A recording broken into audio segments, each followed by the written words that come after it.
All right, good evening, everybody. Welcome to the War Games Podcast number 10. Tonight, I have a couple of guys joining me. In here with me is Hammer, Lock, and Loster. Good evening, gentlemen. Hey, what's up, guys? So, tonight we're going to be talking about a few of the games that have come out recently, kind of our thoughts on them, some of the games that we've been playing, what we're really enjoying, and also what we're looking forward to. And as you guys can see, we have my gameplay of the Call of Duty World War II on screen, and we will be getting to that eventually. But first, we're going to be doing a quick recap of Operation Crimson Moon Phase 10 for Task Force Alpha, which any of you guys that seen the stream know that I was filling in for 1-1 Bravo or 1-1 Alpha. One of the two. Yeah, I was a rifleman. And Locke, you were filling in as well for 1-1. You were in the opposite team, so do you remember which team you were in? Yeah, I was in Alpha as a 1-1 Alpha as a Grenadier, I think it was. Okay, so then I was in Bravo. So me and Locke both had kind of the same point of view on the Operation Sunday. Was fairly straightforward, just airlift up north, and we were pushing to a ridgeline just on the western edge of Luzerne, the large capital city of NAF, the map that we are currently deployed to. And we were just moving up there to clear out the ridgeline from bunker emplacements and so on. Pretty simple. Went in via two Chinooks. Birds landed. We got out. No contact or anything upon landing, and started moving towards our first rally points. And as we pushed to rally point 1, things were still going fine. There was some intermittent contact here and there. And then once we actually pushed up within view of the ridgeline that we were securing, that's when we were able to get eyes on on all the bunkers and towers and all of that stuff. And we started engaging shit fairly quickly from that point. And when the first major engagement began, we were over on the eastern flank, and we pushed quite a ways to the eastern flank, a couple hundred meters away from where you guys were with Alpha up on top of that hill. And how was it for you guys up on that hill? Because we were kind of holding that right flank. There was a draw that was basically on our right flank, and we were stopping anybody from being able to move up there. How was it for you guys up on the hill with Alpha? Trying to think of actually what position that was. To be honest, I can't remember. I'm gonna have to take a minute and recap what I did. Right. No, that I understand that though, because that mission very much so just kind of blended together. Like there was no real significant points where it was like, oh yeah, I remember exactly that. Like it was all just kind of a blur. And Wags, to answer your question, which by the way, great name from a great show. Don't know if it's based on Wags from Billions, but either way, fucking epic show. The term actual refers to like the leader of that section, essentially. So if it's, if you say 1-1 Alpha actual, that would be the team leader. 1-1 actual would be the squad leader. Not like an acting 2IC or something like that. Actual would be the actual leader of that group. Uniform is simply phonetic for the letter U. So when we say uniform, we're referring to the UAV operator. So obviously that starts with U, so uniform. Much like with Romeo for a radio operator. Now, continuing on with Task Force Alpha's operation, we started pushing up on that ridgeline, and it was just really at that point, it was just a matter of, going bunker to bunker in different HESCO complexes, clearing everything out. And it wasn't anything real significant. We were getting engaged from all over the fucking place, but it was just a matter of pushing forward. The only issue I really seen kind of early on was the fact that we were pretty frozen quite a bit of the time. Even after coming under IDF, we just kind of sat there for a while, which I really was not comfortable with. Like, we needed to continue pushing forward, and we eventually did, but it was way too slow for my liking. I But felt the that same means, way. yeah, it's just we were getting engaged, and even that first initial engagement, where you guys were up on the hill, we were over on the right flank. Um, we kept telling the team leader, like, hey, we push over and clear out this barn. Like, we were trying to get pushed forward because we needed to move. We were sitting there for a solid 3, 4, 5 minutes, just sitting there. Guys were engaging stuff 400 or 500 meters out, which is fine. It's within engagement range, but you can't just sit there like a fucking lump on a log and just shoot at stuff. Like, you need to move. There's a reason it's called fire and maneuver. Yeah, there wasn't a lot of cover as well, because I remember where we were now. We had good eyes on the tall tower, the biggest Yep. one straight in front of us. And then off to our, I think, 2 o'clock, there was another smaller compound over there, but we were kind of downslope, and there was like a few sporadic trees, but it was not really a good position to, sit and hang out for a long time because we were taking IDF and fire and stuff like that. So would like to move sooner. Yeah, and like I said, once we did get moved up, we started, clearing out the bunkers and stuff. That went fairly well. I did have an issue with, I went to throw a frag up into one of the tall HESCO bunkers, and the fucking ace advanced throw showed the arc going perfectly in the front window. Great. Throw it up in there, and the thing somehow magically fucking drops. Like, it bounces back out and drops right at our feet and fucking blows us up. It pissed me off so much because it was perfectly into the window, would have fucking annihilated whoever the guy was up there shooting at us, and ended up fucking knocking 2 of us out. So that was a pain in the dick. But we, got back up and were able to continue clearing. And the clearing went fairly well. There were multiple times throughout the entirety of the operation that, we had armor show up, which was great because I was like, hey, I'm carrying a law. I can fucking kill something, hopefully. But of course, every single piece of armor that showed up was way too fucking far out, 500 meters plus, and I couldn't engage.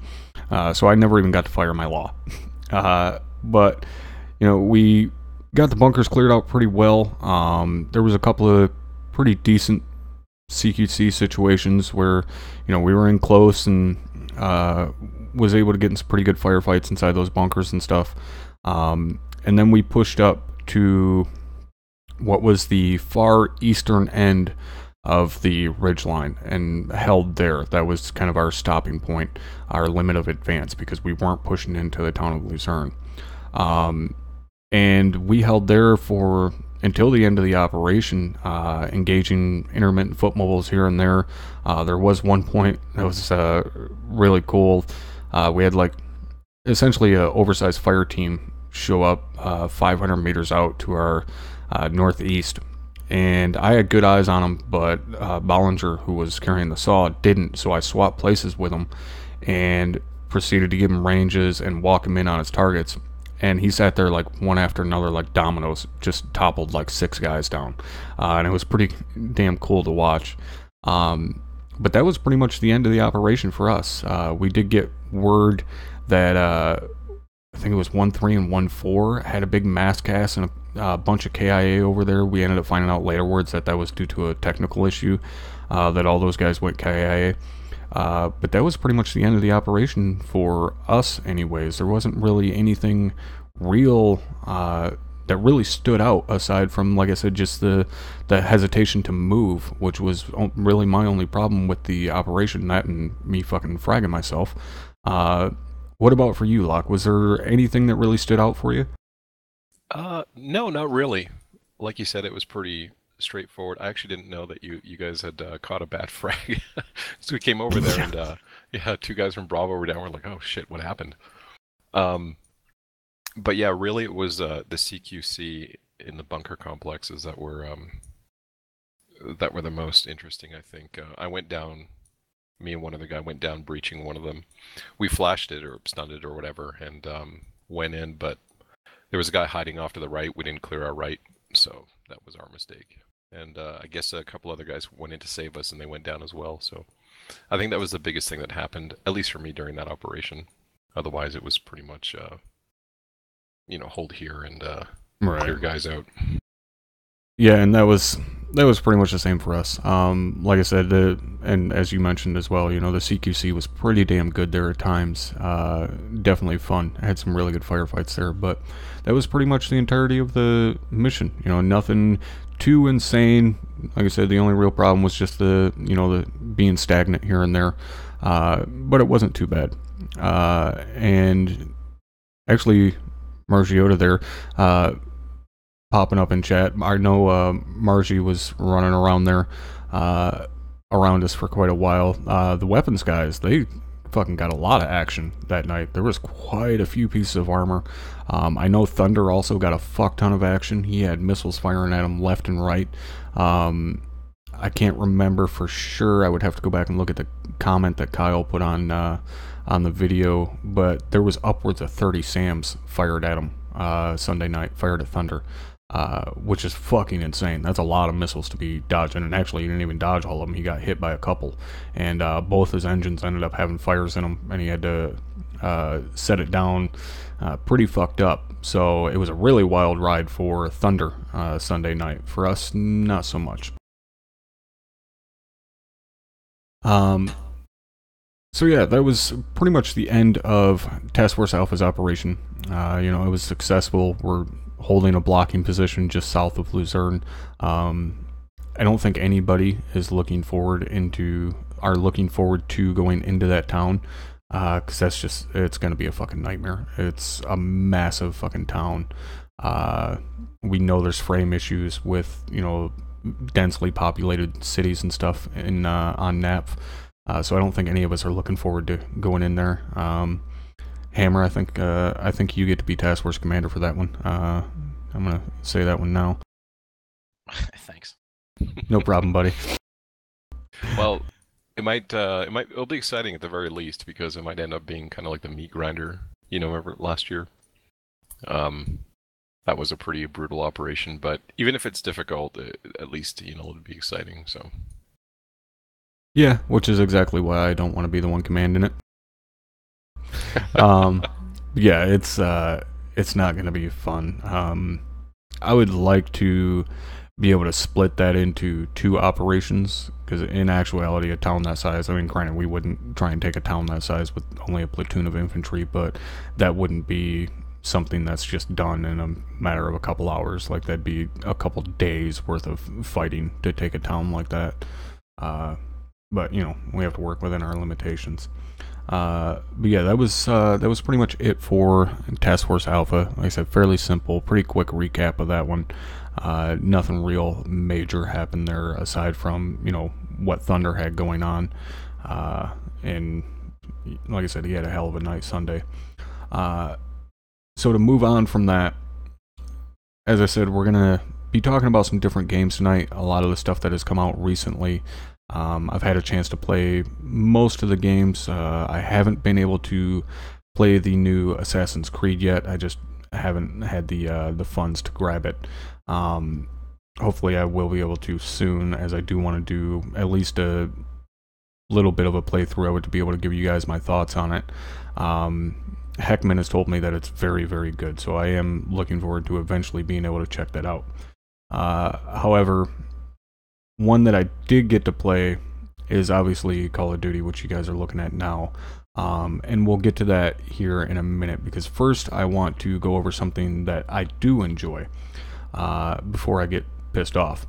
So, first game I want to go over is something that me and Hammer have been playing together a fair decent amount, and that is Destiny 2. Any of you guys that have not checked out Destiny or did not play it previously, because I never played the first one, I don't own any consoles, and it was a console exclusive. Well, Destiny 2 finally came to PC, and there was a lot of people obviously worried that it was just going to be a shitty PC port, or it wasn't going to work well on PC. And my initial impressions upon first firing it up was fucking beautiful. Amazing looking game. And Hammer, you play on 4K, correct? Yes. And I'm assuming it looks fucking great. Yeah, it does. It's a different artistic style than what I was expecting, but it's not like the straight on Halo style, but it's a little more artistic from the I guess the overall themes that they'd use, but it's gorgeous with the colors. Okay. And yes, we do have a Destiny 2 clan. I think I called it the Mayhem Company.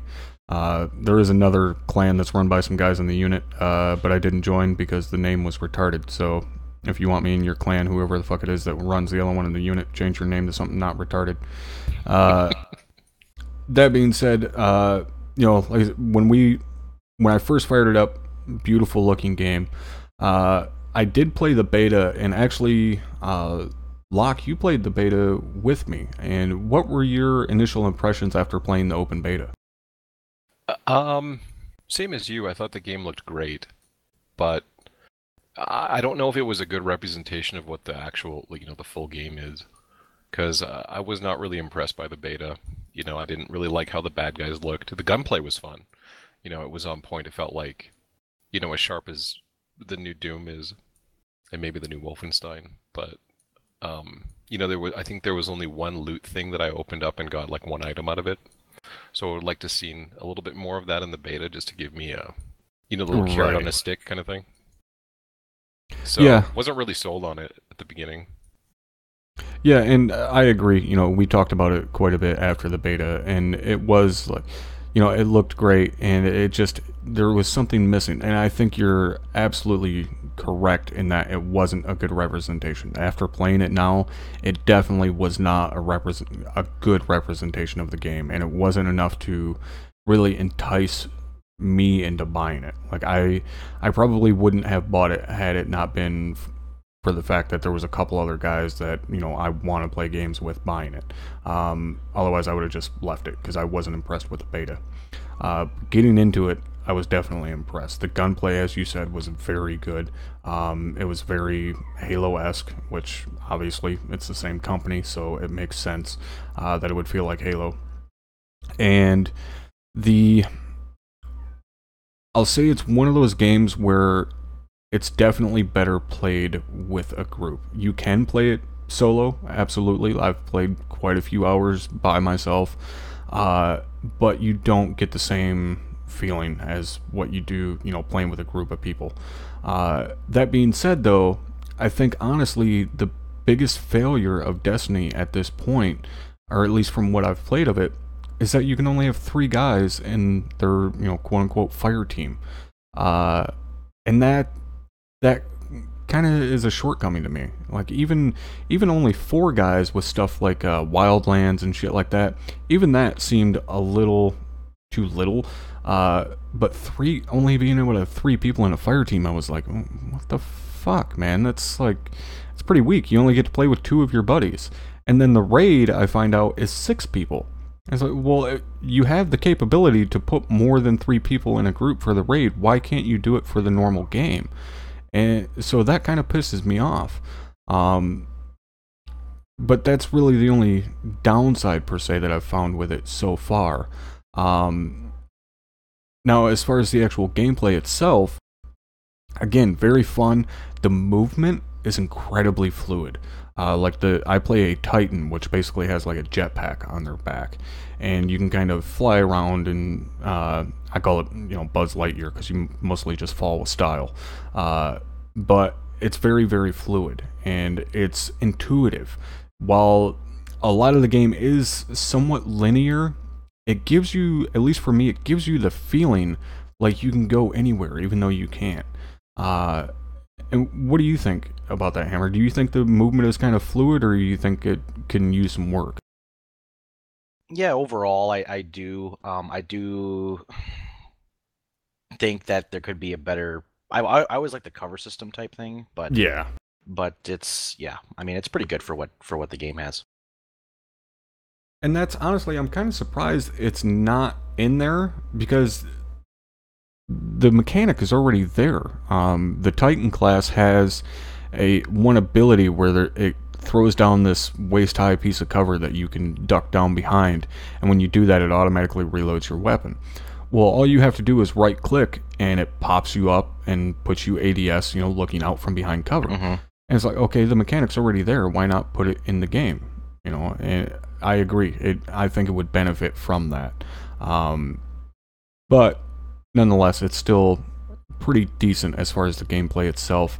Now, we did do a couple of the strikes, which I guess are kind of, this being essentially an MMO, a strike is, I guess, kind of like basically a dungeon. And me, you, and your buddy Sphero did quite a few of those the other night. What did you think of the strikes? I liked them. I liked them better than the standard open world grinding. For sure. I haven't done any raids yet, so I can't compare it with those. But I think it was a nice change of pace from the open world stuff at the end game. Yeah, and the difficulty I enjoyed. Like we may have been a little undergeared, or at least you were a little bit behind me and Sphero there, but the difficulty was still nice. Like, I had fairly decent gear, as did he. I'm like 278 or something, or sorry, 268, and he's 270.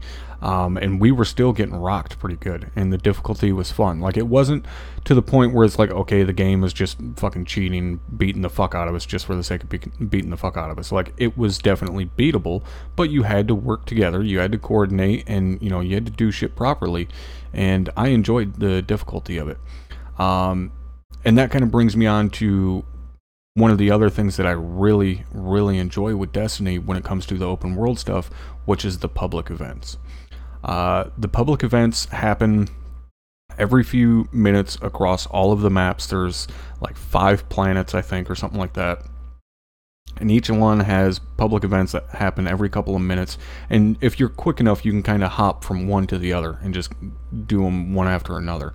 And the public events are a way for you to get gear, and everybody on that map is able to take part in it. All you have to do is show up there and start shooting stuff. Now, the bad thing about the public events is they are very difficult. Very difficult. And if there's not guys there to help you, if it's only you or maybe one other guy, it can be very fucking challenging. And there's heroic versions of each event. You have to do a certain mechanic to turn it into heroic, which gives you better gear. Well, if there's only 2 of you, you can pretty much write off doing the event heroic, unless I'm guessing you're, just ungodly geared. But that being said, when there is a bunch of people, when you end up showing up to a public event and there's 8, 9, 10 guys there, it can be easy, but it can be very fucking fun, because stuff is just getting annihilated left and right. Hammer, what do you think about the public events? Are you a fan of them? Yes and no. At first I was, but right now, I mean, after when grind. After you get to level 20, you're basically at gear level 200. In order to do raids, you have to be at 270. So, I mean, that's 70 gear levels that you have to grind up. And the only ways to do that are the strikes and open world events, from what I've been able to see, along with a couple other quests and stuff that are in the game. But when you get down to it, there's only like 4 different world events that you have to do. Mm-hmm. And when, no matter what planet you're on, at first I was like, oh, okay, well, these are the same 4 events for the planet. But then I'd go to a different planet, and they're the same style of fight. They're the same fights, basically, just with a different map. So it gets very old, in my opinion, based on that fact. And it's just a big grind from 200 up to, I think I'm at 240, and I feel like I've put more time in going from 200 to 240 than I did from level 1 to 20.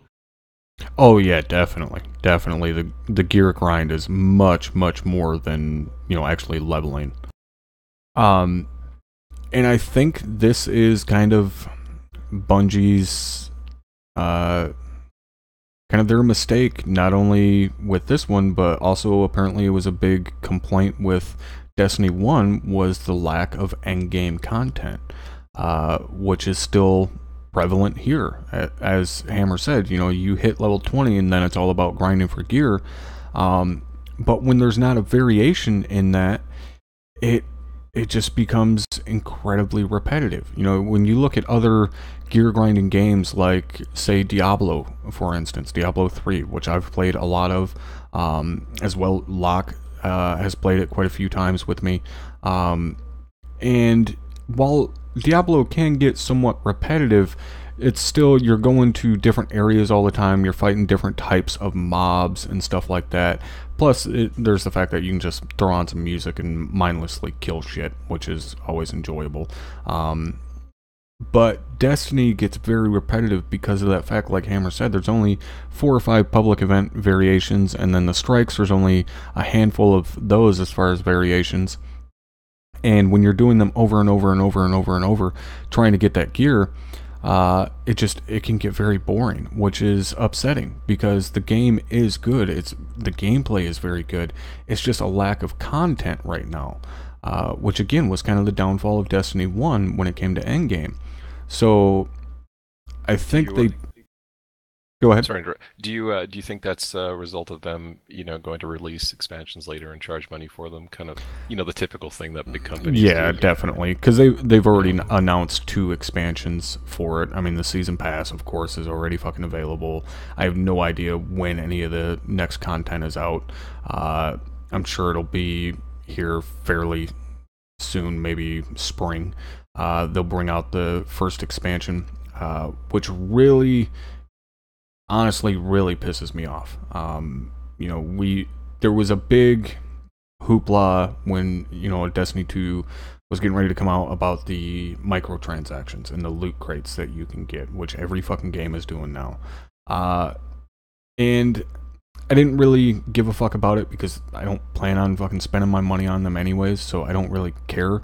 And after seeing what it actually offers, like what the loot crates are, it's primarily all cosmetic shit, and you definitely don't need to buy them to, get gear that you need. It's sure as fuck is not pay to win. So I don't really have a problem per se with the loot crates there. What I do have a problem with is them releasing a game that I enjoy.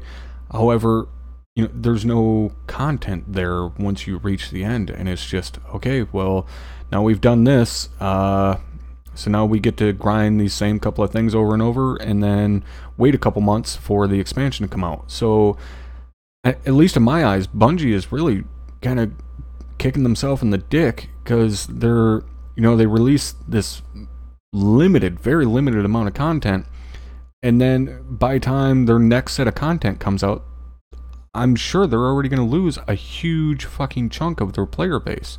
And whether they'll be able to recover that or not, I'm not sure. They probably fucking will.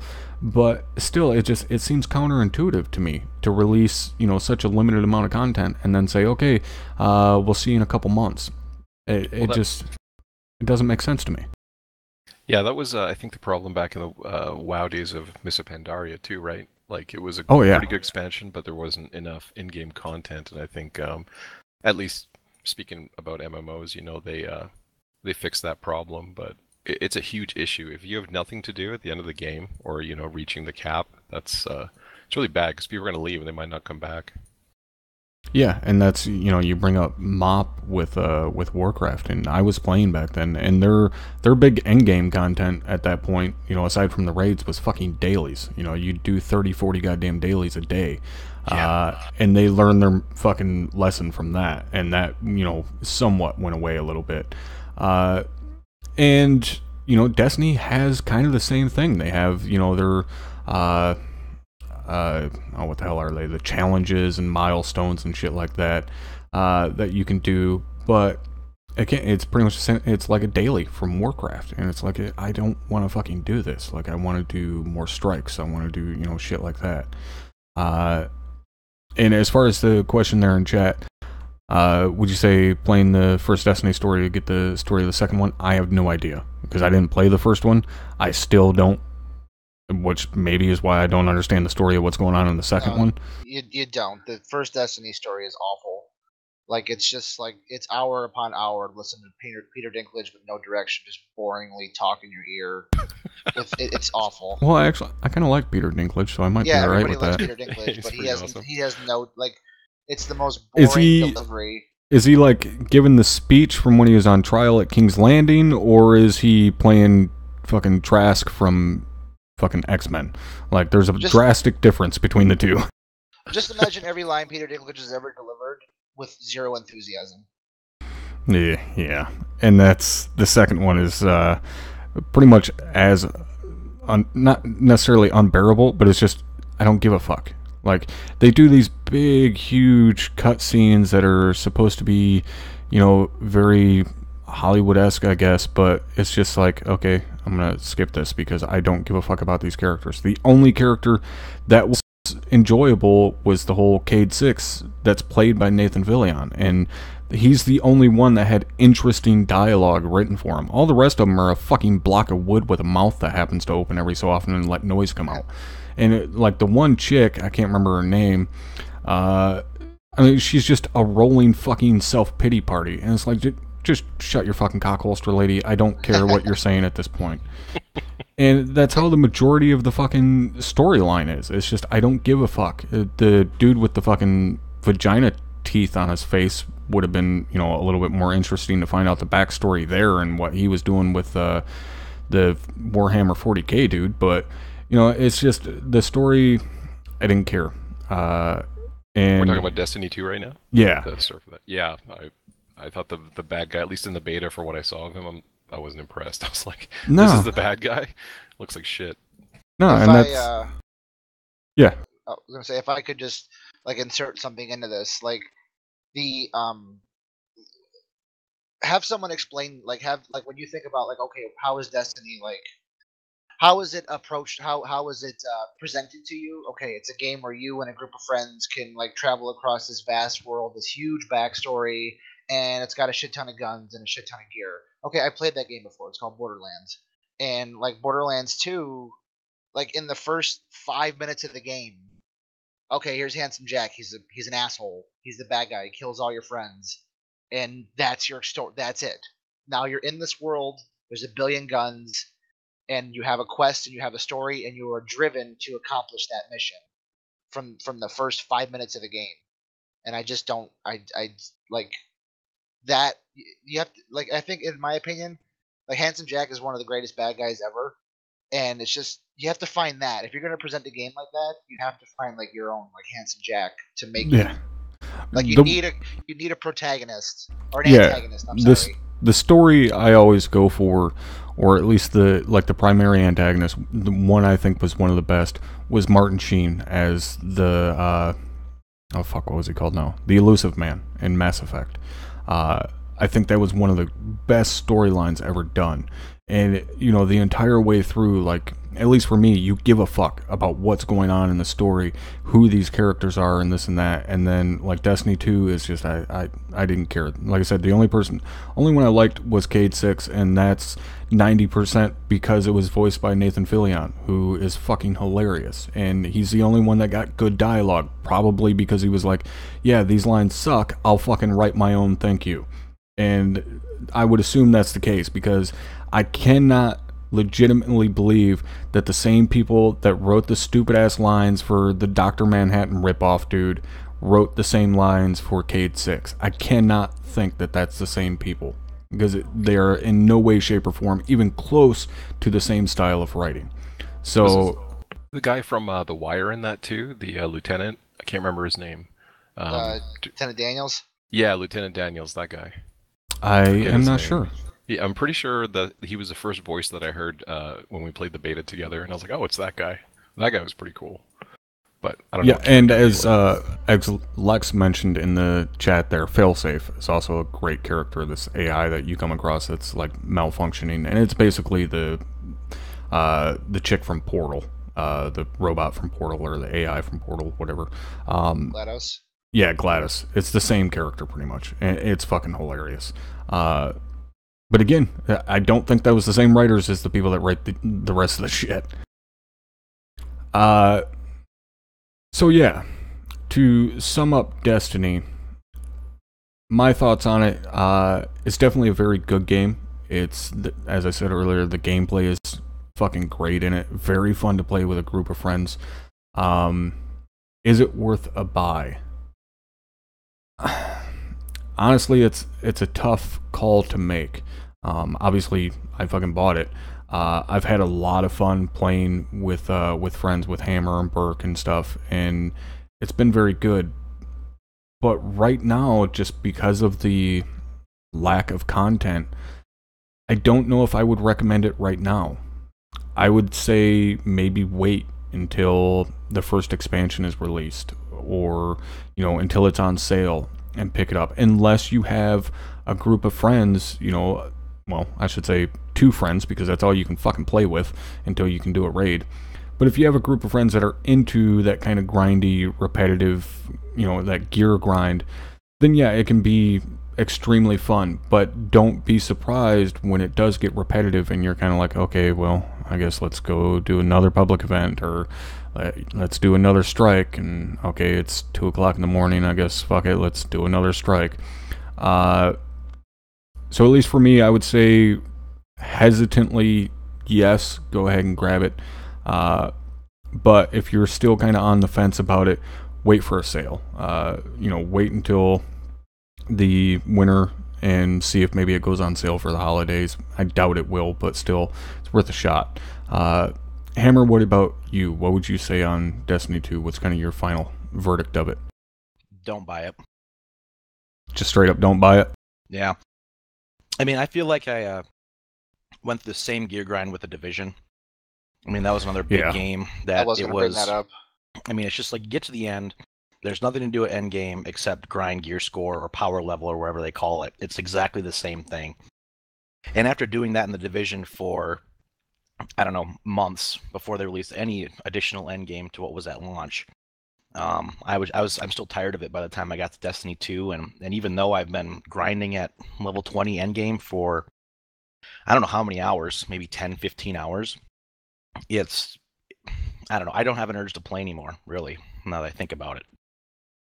So that's that. It's pretty critical, but I mean, I'm glad I did it, but it's and that's where bring up Destiny 2 real quick. Obviously we played that when it first came out, and that game has since went into the shitter. I don't even know if anybody still plays it. But that being said, I had a fuck ton of fun playing the Division, when we did the first playthrough. Not the grind, but, going through the story and doing all this stuff. We had a shit ton of fun, or at least I did, because for, 2 weeks or so, it was pretty much every day we were getting together, playing that, having a great time. We were doing it very fucking tactically. We were clearing corners and shit, going into rooms and stuff. I had a really fun time. And I'll never tell someone that that game wasn't worth the money, just because of the fun that I had playing with my buddies. It was worth that $60 for that couple of weeks of entertainment and, doing that. Destiny doesn't have that same feeling. Maybe it's because, there's that lack of a fourth person. I don't fucking know. It doesn't have that same enjoyment that I did with the Division first playing through it. That also maybe because it's a little bit shorter. It didn't take near as long to get to that grind where you had in the Division. So again, my final verdict: if you have a group of friends, that are gonna sit down and want to grind through shit like that, go ahead and pick it up. If you're on the fence, just wait until it's on sale. Hammer says don't fucking buy it at all because he's a cynic. I think. No, with the grind withstanding, I'm biased when it comes to console ports or games that are made for console and PC. I mean, there's a lot of them, most of them are, but with the 3-person thing, I think that's due to console limitations. They'll change a game so that it'll work, with consoles and stuff like that. Yeah, possibly, but I can't really. Again, I can't even really get behind that because they allow you to have 6 people in the raid. So it's like, you motherfuckers are capable of doing it. Give me 6 people in the rest of the fucking game. Like, we can have 30 goddamn guys out here doing a public event, but I can only be grouped with 2 of them. Like, that's fucking weak. So, moving on from Destiny 2, the next one I want to talk about, we're going to start moving into World War II here, at least somewhat, or dealing with some Nazis, and that is Wolfenstein 2. Have any of you guys been able to check that one out yet? I haven't yet. I really want to, though, but for the price and the length of it, I'm not quite sure. I'll probably pick it up when it's on sale or something. I've seen a lot of content and footage and reviews, and Wolfenstein is a franchise that's very near and dear to my heart because it's like the first game I ever played was Wolfenstein 3D. So I haven't played it, but I've seen a bunch of crap on it. What about you, Hammer? You been thinking about picking it up at all? I've been thinking about it, but I haven't touched it. Well, obviously, I did grab it. I haven't streamed any more of it, as you guys have probably noticed. Reason being, for some reason, it does not like OBS and keeps crashing my OBS every so often, which I was, did some research, looked around on some forums. It is kind of a known issue. Hopefully, it will be fixed soon. Whether or not I will stream it, though, to tell you guys the honest truth, probably not. And that may, kind of throw some people off, because Wolfenstein is getting great reviews. Everybody's loving it. I was not that impressed with it. The first one, or first two, I should say, really, because the expansion that they did to it was pretty much a whole nother game. They were good. I wasn't blown away by them. It's not really my style, just kind of the fast-paced, shoot shit just to shoot shit, which may kind of surprise you guys, since I'm normally into, just kill everything. But when it comes to single-player games, I like there to be a really good story there, and the Wolfenstein stories, I couldn't really get behind. I just didn't really give a shit for some reason, which is kind of surprising for being a Bethesda game, especially this new one. It starts the game starts with giving you a recap of what happened in the first one, which was really nice. I fucking love when games do that. Like, please give me a recap, considering, most, especially like big single player games like that, it's been 2, 3, 4, 5 years since the last game. I don't remember what the fuck happened. Like, give me a recap. All right, so they do that, which was very nice. You get into the game, the first part of the game. Again, I don't think it's giving away any fucking spoilers here to anybody that hasn't played it, because you see the footage all over the place. The start of the game, you're in a wheelchair, and obviously Wolfenstein set in an alternate fucking reality where the Nazis won World War II. Shit's very strange, but you're rolling around in this wheelchair one-handed, because you're carrying a fucking SMG, and you're using your left hand to wheel yourself around. Somehow you're not just constantly turning right. I'm not sure the developers of Wolfenstein understand how a wheelchair works, but it was very annoying. Like, I have to say, the movement in the wheelchair fucking sucked. It was clunky as hell. I hated it. It took me completely out of the game. All I could think about was how shitty the movement was in the wheelchair. And that was a big fucking mark down for me. Was like, I can't even focus on what's going on in the game, because all I can think about is how, one, ridiculous it is that I'm wheeling around in a wheelchair with one hand, and two, how shitty the movement is. But that's the point, though. Well, yeah, but you shouldn't. It's just it was annoying. This is clunky in a wheelchair. Are you complaining that these wheelchair physics are just not on par with? Yes, I'm complaining that, like, if they wanted to do it, like, I understand it's obviously not supposed to be a realistic fucking game, but still, it's like, dude, come on, like, if you're gonna do it, make it so that if I'm gonna shoot, I have to stop moving. If I want to move, I have to put the gun down and use both hands to move. Like, that would make the mechanic more interesting and kind of get me into it more. Otherwise, it's just me on a shitty fucking toy train set track rolling around inside this fucking U-boat and shooting Nazis every now and then. You know what they need? Those carts from Walmart. You just hit a button, it goes forward. Yeah, exactly. See, that would be it, man. Give me a little fucking Amigo to run around on. Yeah.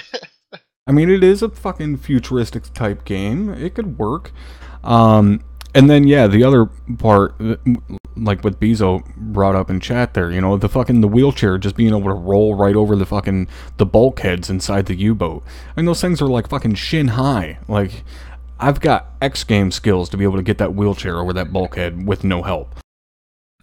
But going on, there was a really funny part in that opening mission, if you will, where they have like this dude has this trap of like microwaves incredibly powerful microwaves set up facing each other, and anybody that walks into it just turns into fucking goo.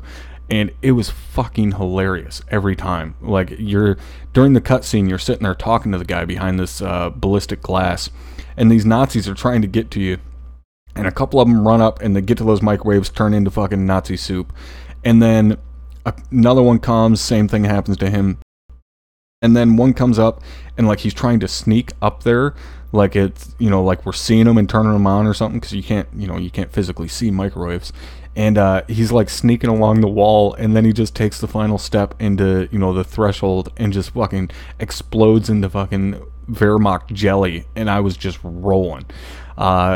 That was honestly the best part of the entire game. Like, hands down, best part of the game that I was able to see anyways. I didn't get to play that much of the game. But I was laughing my fucking ass off every time it happened. And again, that's not realistic, obviously. Well, maybe it is. I'm not sure what that kind of concentration of microwaves would do to a human body. But still, it was very funny. And it didn't necessarily take me out of the game. It was just, you know, something funny that was happening during a cutscene. And then moving on with the game, you know, you continue fighting through this U-boat, and then the main antagonist from the first game, I can't remember her name, she shows up and basically captures your U-boat with this gigantic set of fucking magnets that's on like this VTOL ship. And you have to go up into her ship and, you know, release your U-boat, this U-boat that you had captured from the Germans. Well, her daughter makes an appearance when she captures your ship, and her daughter looks identical to the chick from Archer. I can't remember her name, the blonde fat chick. I don't watch enough Archer. Lost her? You ever watch it? I don't have not enough to have everyone's name memorized. I can't remember her name either. Yeah. I know who you're talking about, though. Yeah, sorry, I couldn't be on point for that. Yeah, what the fuck, Lost her? Way to fail me. But she looks identical to her. It's fucking hilarious. And a total fucking asshat. But, you know, when you push up, you're able to release your U-boat. You get the big power armor shit that you see in the first one. That's what allows you to fucking walk around and stuff. You know, as far as the gameplay itself, it's very much so the same as the first one. You know, you're running around killing shit left and right. You know, it's a lot like Doom, the newest Doom. Visuals are fucking amazing. Gunplay is decent. The biggest downside to the gameplay itself, in my opinion, was that there's no type of fucking hit indicator. Like, there's a very, very small audible cue when you get shot, but it's incredibly hard to fucking hear when you're in the middle of a firefight.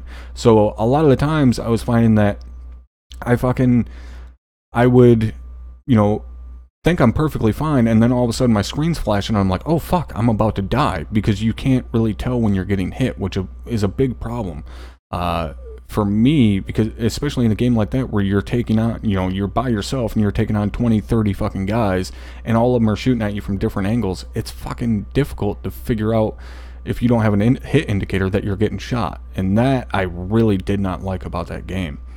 But that wasn't even the biggest downfall to me. The biggest downfall was just the sheer, I don't even want to say incompetence, but it's just there's a point in the first couple of missions where you're on the U-boat and you find out from the fucking Archer chick that somebody on your boat has been transmitting your positions. That's how the Nazis found you and fucking grabbed a hold of your boat for a minute. So now you have to go find who is transmitting your position in the U-boat. And they say, well, they have to be in Section F. When we captured the boat, you know, we searched all over for the Section F and we couldn't find it. It's like, oh, okay, well, it's a big boat, but it's a fucking submarine, okay? It's essentially a tube that travels around in water. Like, it can't be that hard to find something in there, you know?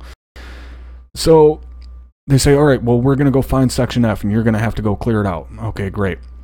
So the cutscene starts, and they literally walk into the first locker room, move a set of like 4 lockers, like skid it across the floor, and here's this massive fucking hole in the wall where this is Section F. It's like, well, how fucking hard did you guys search if all you had to do was walk in and move 3 lockers over a couple feet, and you're like, oh, here it is. It made absolutely no sense. And then you get in there, and the Section F area is fucking massive. There's probably 50 plus Nazis in there, and they say during the, like, while you're walking around through there that, looking at the schematics, this Section F runs the entire length of the ship, and there could be tons of zombies, tons of Nazis down there, and you're gonna have to clear them all out. And it's just, again, it takes you completely out of the game because, your logical fucking brain takes over and says, okay, you guys, we captured this ship. We've had it for months. You guys said you searched all over for this Section F, which we find out is the length of the entire fucking ship and only consisted of moving a set of lockers 2 feet to the right, and you couldn't find it? Like, did you have Ray fucking Charles search for this place, or what? Because I don't know how you could be incompetent enough to not find it. How they live that long? Yeah, exactly. Like, they could have had a full working fucking kitchen down there, and they wouldn't have found it. Like, Wolfgang Puck could have been living inside that fucking ship, and they would have had no goddamn idea. And it's just, again, most people probably wouldn't give a fuck. It's just a throwaway thing. Whatever, okay, I get to go kill some more Nazis. But if you have even the tiniest bit of logic, it's like, how does this make any sense whatsoever? Why even try to do this? Why not just say, we haven't searched the ship yet? We, change the storyline up a little bit and say, we've only had the ship for a couple fucking days. We haven't had a chance to clear everything out. Like, anything but saying, yeah, we've, since we got this ship, we searched for it and couldn't find it. Well, yeah, no fucking wonder you couldn't find it. You sent Helen Keller as the fucking search party leader. Like, it's just stupid. That's what I find is that new games these days, they insult your intelligence, And I know, I guess we don't have to nitpick every little thing, in every game, but there's a certain line, a point where you're like, really? The wheelchair thing, just little things. And I don't know, maybe just they think that people don't care about it or whatever. I agree. Like, Yeah. there's a certain level of, like, suspension of disbelief that is completely acceptable. Yeah. Like Max Payne 3 is an example. Like, you're slaughtering hundreds and hundreds and hundreds of people, and they make sure that Rockstar's like, okay, we understand that this is, like, preposterous, so they make sure they throw in some audio lines of Max being like, I shouldn't be alive right now. Like, there's no way Right. that I, like. But that's done right, though. They're acknowledging how fucking ridiculous it is. Yeah, exactly. As long as there's something that, at least they acknowledge it, or, it's in a universe where it can be explained in some other, way that they don't do it in the game. But Wolfenstein might have the best example, though, of an absolutely inexcusable, no way around it, they just did it to fuck with you moment. I don't know if you played the Wolfenstein Old Blood or not, but there's a moment in Old Blood, which is a prequel to New Order, which is the first game, where you, just before you're about to go undercover in the diner, you meet with your OSS contact, and she's like, you can't bring any guns in there with you, they'll spot you. Okay, so there's a chest. You open it up, and at that moment, you have I think you have 6 or 7 guns in your arsenal. BJ literally puts his pistol, his shotgun, his assault rifle, his flamethrower, every single weapon that would not be able to fit on his person. He just puts each and every one of them in a fucking box. And it's one of the best moments ever because there's no way that he'd be able to have 6, 7 guns strapped to his body. Does it? I don't remember that part. Does it actually physically show him putting every one of them? See, that's I love that though, because that's them acknowledging yes, he is carrying all this shit.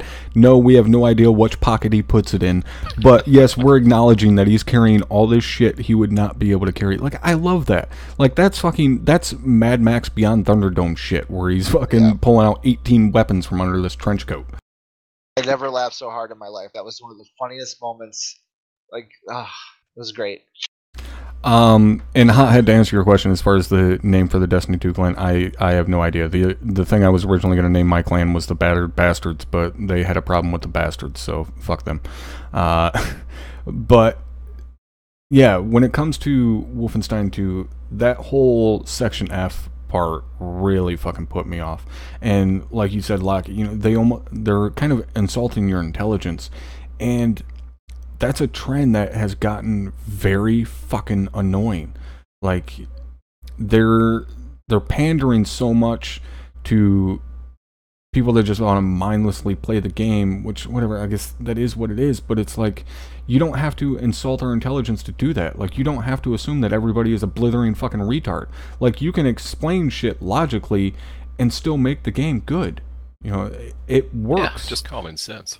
Yeah, I mean... Like, I'm not an educated person, but, you know, typical common sense is, you know, good enough for me. Yeah, and even something like Wolfenstein, like... Yeah, it's a very futuristic, kind of far out there stuff, doesn't necessarily make sense, but that can still be explained away in a fairly logical way. I mean, to be able to say that the Nazis advanced in science, technology, and stuff like that because we didn't defeat them, like, okay, that's fine. You know, even the, Nazis winning the war and stuff like that, like, that's been done on TV at this point, with Man in the High Castle. Like, it's not difficult to make something like that happen, but when you take this whole mission that you're going in to clear out this fucking massive area that takes up, what would probably equate to a quarter of the fucking U-boat that you're on, and to say that they couldn't find it and this and that, and now it's up to you, like, it takes you completely out of the game, or at least it did for me. And it ruined a lot of the game for me, and I stopped playing at that point. And honestly, I don't know if I'll pick it back up, just because if that's any indication of their storytelling ability, I don't want to play it. Like, I'm not interested in it. There's always a level of I'm sorry, Locke, go ahead. Oh, I was gonna say real quick, like, a game like Doom can probably get away with more of that stuff just because it's so... Well, that was the thing. Fantasy, right? That was the thing I didn't like about the new Doom, was that there really wasn't any story. And then, granted, sure. The original Doom, there was no real story. Like, there's tons of lore on Doom now, but when it was first released, like, there was no story behind Doom, really. It was just, okay, you're a Marine, go kill Hellspawn, have fun. And then, well, there's story that's presented to you in text form at the end of every chapter, but that's about it, really. And that's all. That's kind of what they did with this new one, but I didn't like that. I was like, why do that? Like, you have a great IP here that has a huge following.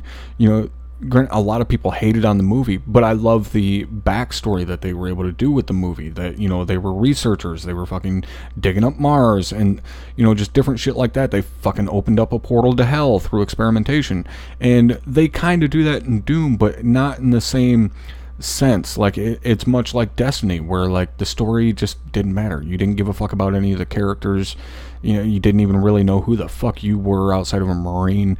Like, Doom 3, if you guys remember that, like, did a decent job setting that up, that you were a Marine coming to the science station as security and stuff like that. Like, that was pretty cool. But the new one, with how amazing the gameplay was, the visuals were fucking great, they could have done a lot more to set up the story and make it that much more enjoyable. I think the problem, like, if you consider the environment, like, I guess the word I'm looking for is, like, the temperature of how things were when the new Doom came out. What was that, last year? 2016 Doom? Yeah. Right? So, when we had Doom 3, it was like, okay, this is cool. I think Carmack was the only one left. I think John Romero had left at that point. But I'm pretty sure it was, or it was the other way around. But they had to make they're like, okay, well, we have this, we're in a new generation of how things are done. Like, we have these powerful consoles that can support it, because they had Doom 3 was on Xbox 360, I think. Or it was on the original Xbox. Original Xbox, that's the one. But it's like, we need a story now. We need all this. And I think, at least in my opinion, the problem with Doom 3 that a lot of people kind of harped on was, like, not that it was linear, but it was just like, like the whole thing, like the fast-paced strafe shooting and everything that kind of made Doom like what it was gone in the sense, and it was just like linear hallway after linear hallway with a couple of demons in it and like jump scares, and like I guess that for me personally, it kind of left the bad taste in my mouth. Doom 3 was scary and it was enjoyable, but I think Doom 4 just wanted to like kill shit. Well, Doom 3 was it was a completely different game in actuality. Sure. Like, it was not Doom. It was a horror game based around some fucking action gameplay, but it was not Doom in that sense.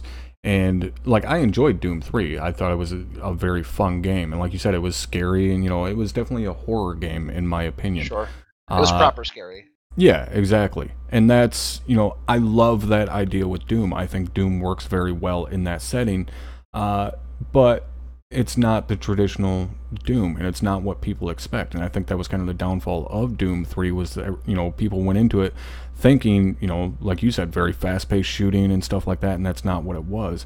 And that's what this new one is. And it worked out great for him. The new Doom was very fucking successful. The multiplayer wasn't, but, it was very successful. Great, it is what it is, but it's not really my style. I would prefer to have, like Doom 3, with more of a story, more horror element to it.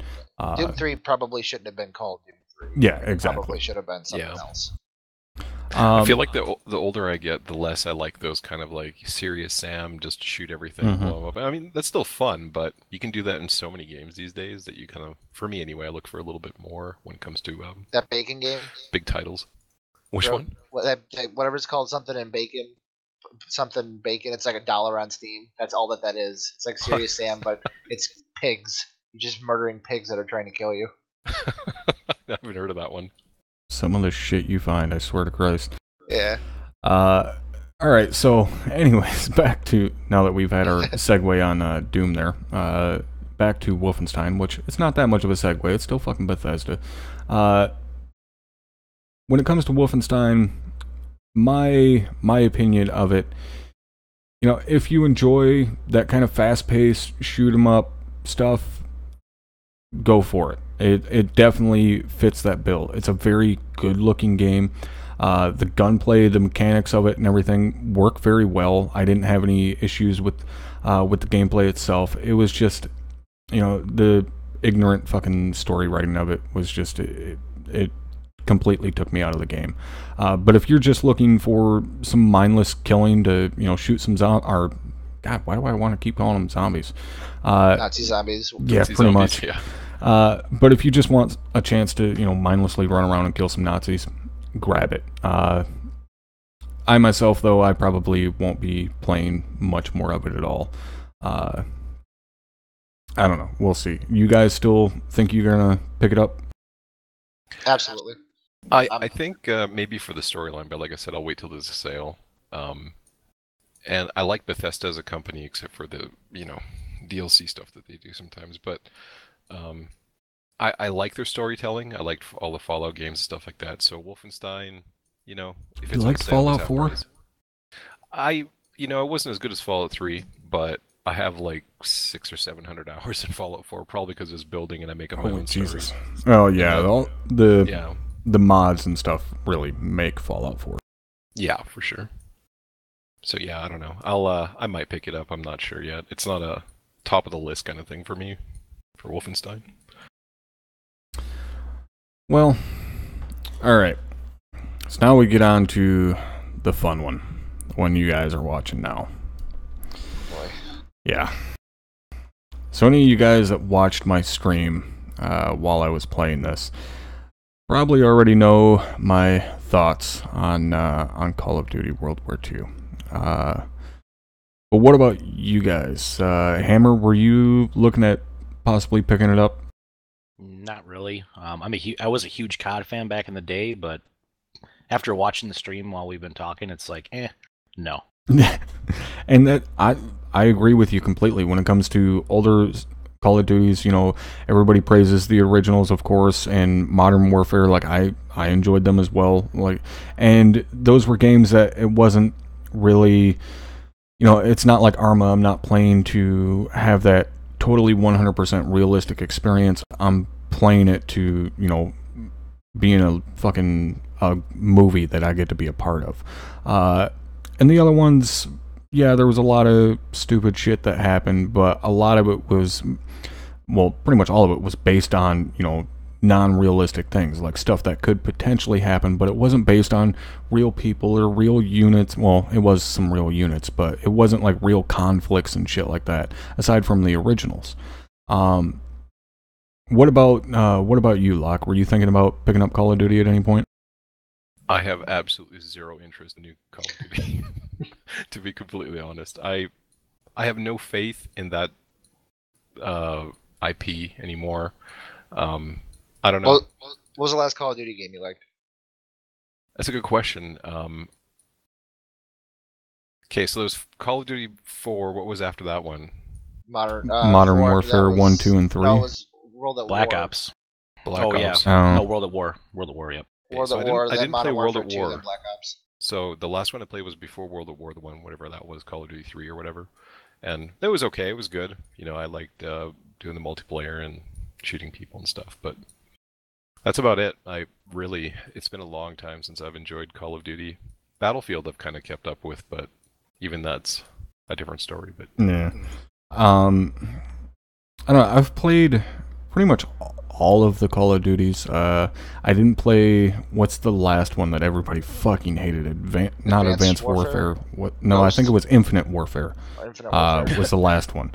press X to pay Christ. respects. Yeah, I actually did play that one, the whole press F to pay respects thing. Like, I've played all of them just for the story missions.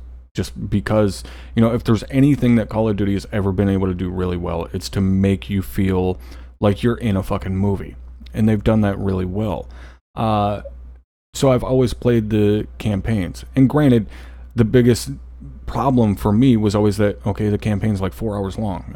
I can sit down in a fucking afternoon and rip through it, and then it's over. Because all they give a fuck about is the multiplayer. Because that's the only thing that continues to bring money in.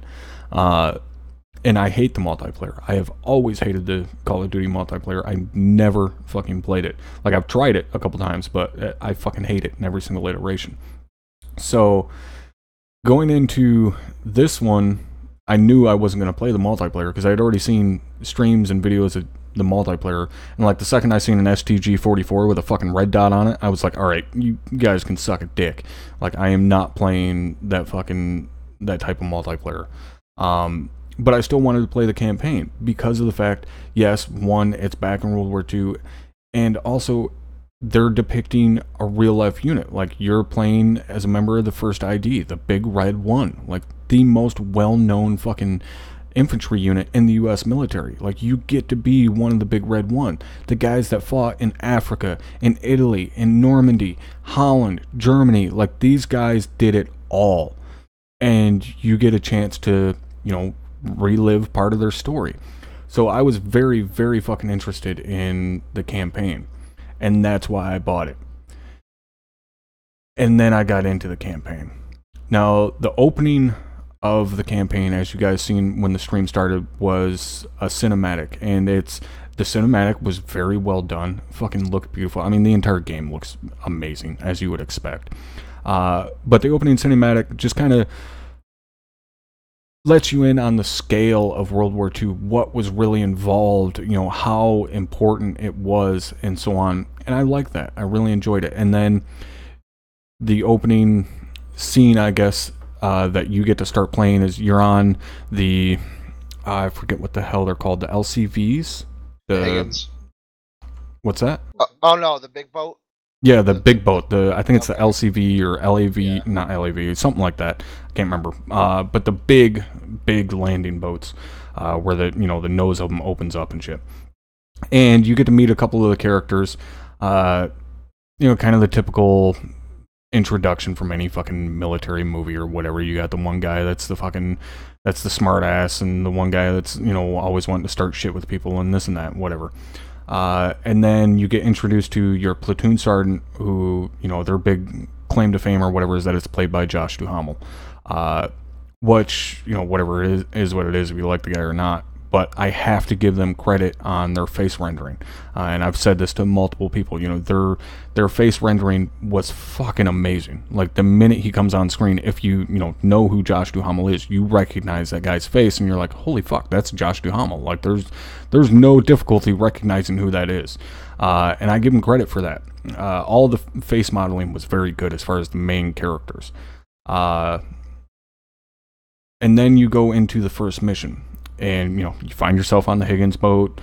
You're writing in your fucking journal for whatever fucking reason. Why you decided to wait until you're actually on the landing craft to do it, I don't know. But, guys fucking throwing up and, whatever. It's the opening to fucking Saving Private Ryan. And you get to the beach. Ramp drops. Of course, everybody gets fucking mowed down by MG-42s. And you have to dive over the side, go into the water, and get up onto the beach. Now, this is very reminiscent of the old school Call of Duties, and they did it again. Like, absolutely 100% that beach landing at Normandy, you feel like you're at Normandy. There's guys all over the place, explosions, fucking machine guns. Like, they did a great job with it. You know, even while I was playing it, I was blown away. Like, I almost wanted to stop for a minute and just kind of look around in awe of what was going on the screen. And it somewhat got tarnished because of the fact that, you know, as soon as you hit the beach, everybody's getting shot and stuff like that. And then, of course, like 2 of the machine gun nests immediately focus on you and just like follow you around the battlefield. Like wherever you go, these 2 MGs are firing at you the entire time.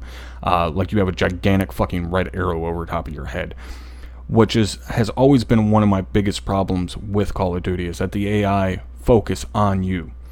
They can't kill any of the other AI, so they just start immediately fucking trying to destroy you, which is very fucking annoying.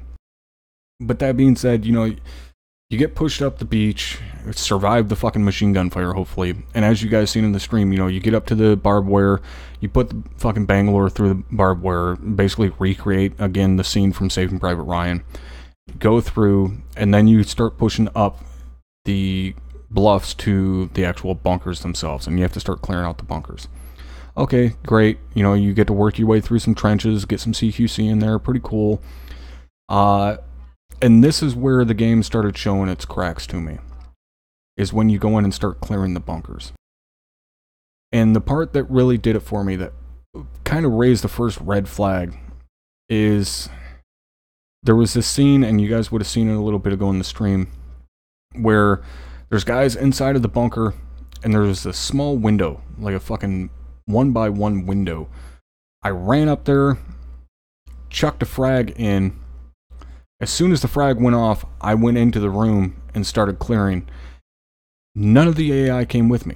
They were still sitting outside the fucking room. I had to go in and clear it out completely by myself. And that really pissed me off. I was like, why is the AI this bad? And it's like that throughout the entirety of the game. They will not push forward until you go in ahead of them a good 20-30 meters by yourself. Otherwise, they just sit there, frozen in fucking time. And there was actually a point in the stream where I sat there for a solid 2 minutes watching this AI, friendly AI, shoot at an enemy AI. And this chick is carrying a fucking grease gun that's got a 30-round stick magazine, and she went through probably 6 magazines before finally killing this enemy AI, and then another one just spawns and comes and replaces him. But they just continue to sit there the entire time. They will not move forward. And it's just such dog shit programming. Like, how do you think that that is a good way to make a game? I have no idea. But, you know, continuing on with the first mission, you clear out the bunkers, and one big problem was that a lot of these fucking Germans, like, you know, of course, find the weapons on the ground. These guys were carrying PPSHs. Like, Hammer, have you ever heard of Germans in Normandy carrying a Russian SMG? I'm going to go out on the limb and say no, they're top. Yeah. Like, yes, Germans did pick up the Russian PPSH because it's a fucking amazing weapon. But they sure as fuck didn't get it to France all the way from Russia. Like, they couldn't even get their own weapons to them in France, let alone bringing weapons from the fucking Russian front all the way over to the fucking English Channel. Like, no. What the fuck? And they were all over. Like, that opening mission, you probably come across 15 PPSHs just between the time of the beach and clearing out the last bunker. Like, how is that physically fucking possible? I will say this, that the only way that I could possibly defend that, and I'm usually not, I really have no interest in defending this game, but there were troops that were conscripted by Germany that were Czechoslovakian. Yes. So, and it's not, and I know that the Germans did stockpile Russian weapons, but to agree with you, I don't see them shipping over stockpiles of Russian SMGs to France. Yeah, they When? also didn't ship checks to France. I believe there were some. I'm sure there There's were that- some, but not on a scale where you can pick up fucking 20 goddamn Russian Sure, SMGs sure. in a matter of There's that 500 scene meters. there's that scene in Saving Private Ryan. Yeah. Where the two Germans come out and they're yelling in some Yeah, that they were foreign Czech. language. They're yelling at their Czech, and then the two allies got them down. But yeah, that's what. In case anybody didn't know, they're saying that those two Germans. Look, I watched for supper. They're actually telling the allies that they're Czech. Yeah. Yeah. And that's, like I said, that was kind of the beginning of the end for that game for me. Was going in and clearing that room, and then of course, the inaccuracy of having those weapons like that. And then at one point, I got to pick up an MG42. Now, this is a gun that is nicknamed Hitler's Buzzsaw for a reason. It has an incredibly high rate of fire, like 1,200 plus rounds a minute. Like, it's one of the most well-known weapons ever created. And I pick it up and start firing this thing, and it sounds like a fucking M19 1930 cal Browning. Like, it has a really slow rate of fire. And the PPSH, another gun renowned for its incredibly high rate of fire, also was the same way, like way lower than what it actually is.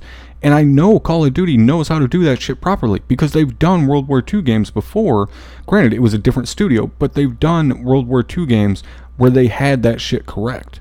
And I don't understand. The first one. Yeah, exactly. Like, I don't understand how they fucked that up.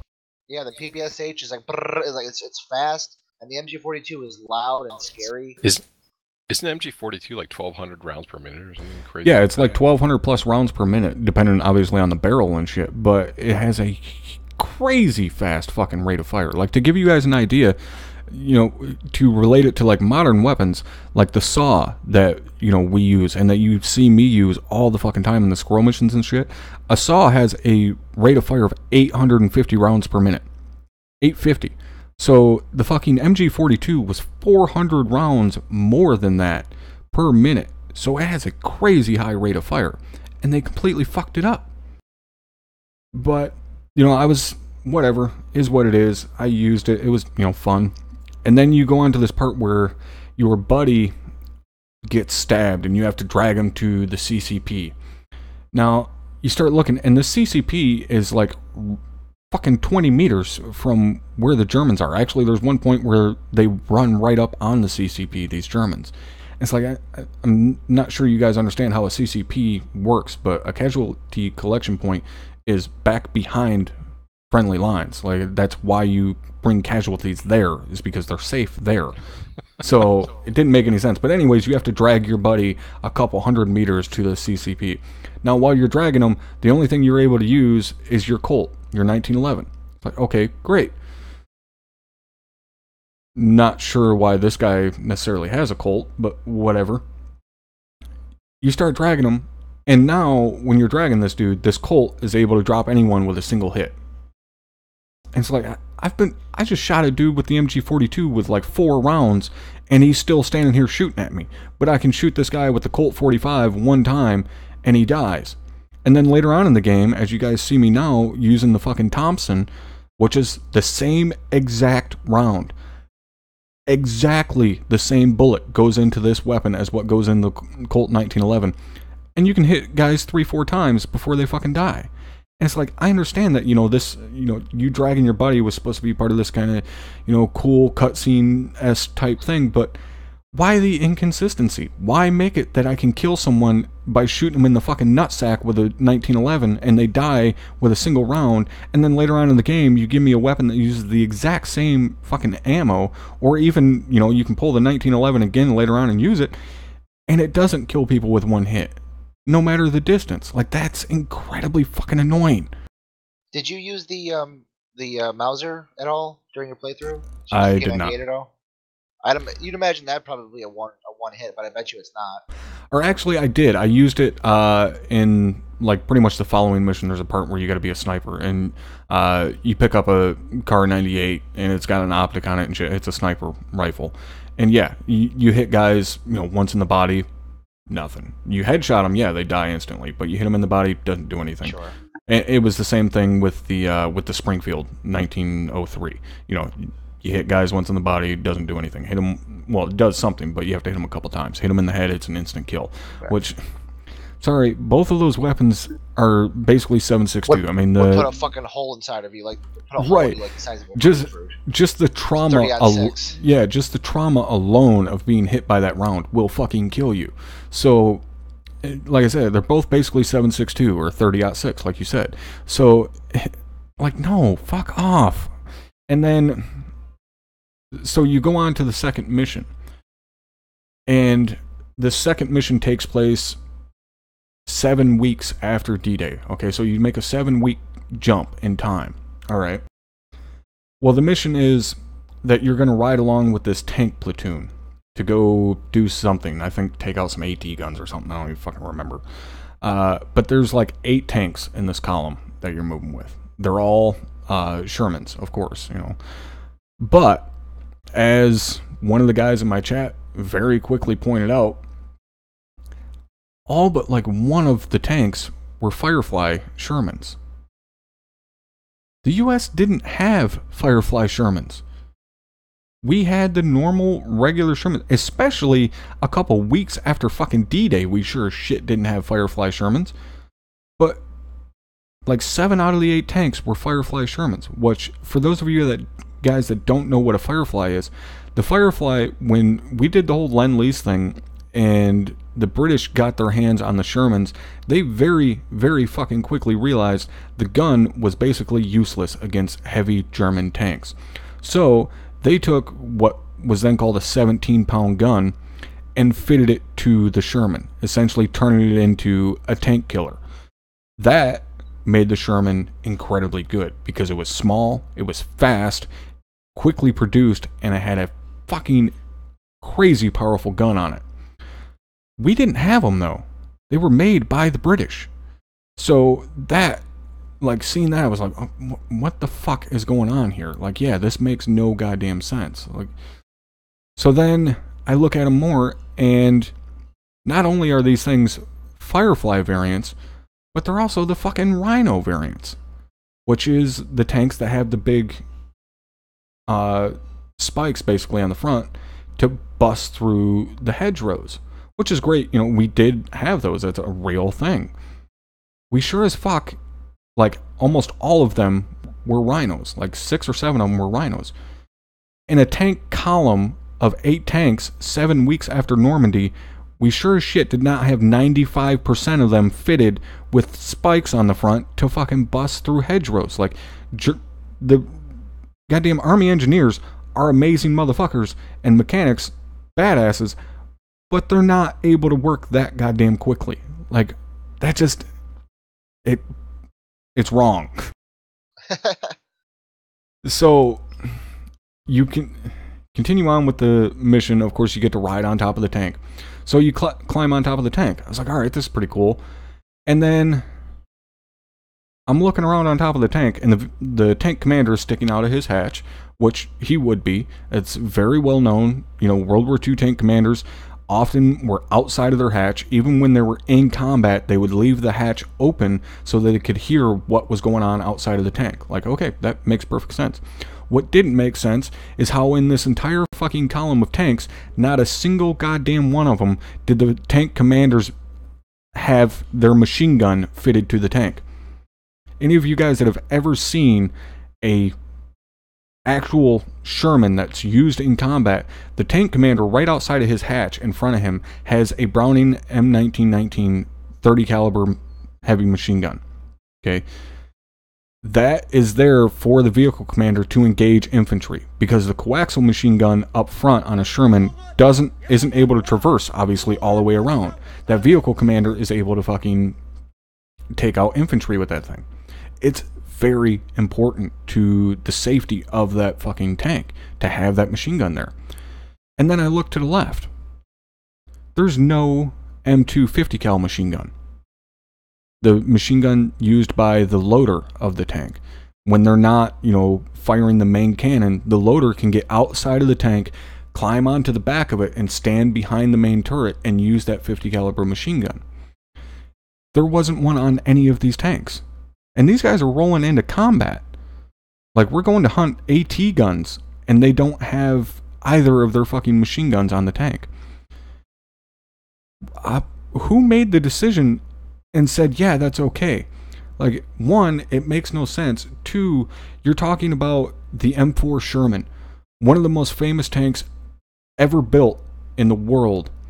And on top of that, you don't have the tank commander's machine gun there. You also don't have the 50 caliber machine gun on the back. The machine gun that is responsible for what is, one of the most harrowing stories of U.S. military personnel, and that is Audie Murphy on the back of a tank holding back hundreds of troops with a machine gun while the tank is on fire, ready to explode at any point in time. The most decorated man in U.S. military history used one of those machine guns to earn his Medal of Honor. His CMH was presented to him because of him being able to hold back those troops with that 50 caliber machine gun. And you disrespectful pieces of shit didn't even have the common fucking decency or the knowledge to put it on that tank. How can you possibly be that fucking incompetent? How is that physically possible? Yet they are. There was no fucking machine gun there. That makes no sense. Yeah, Go ahead. I'm sorry. No, go ahead, Luck. I've spoken enough.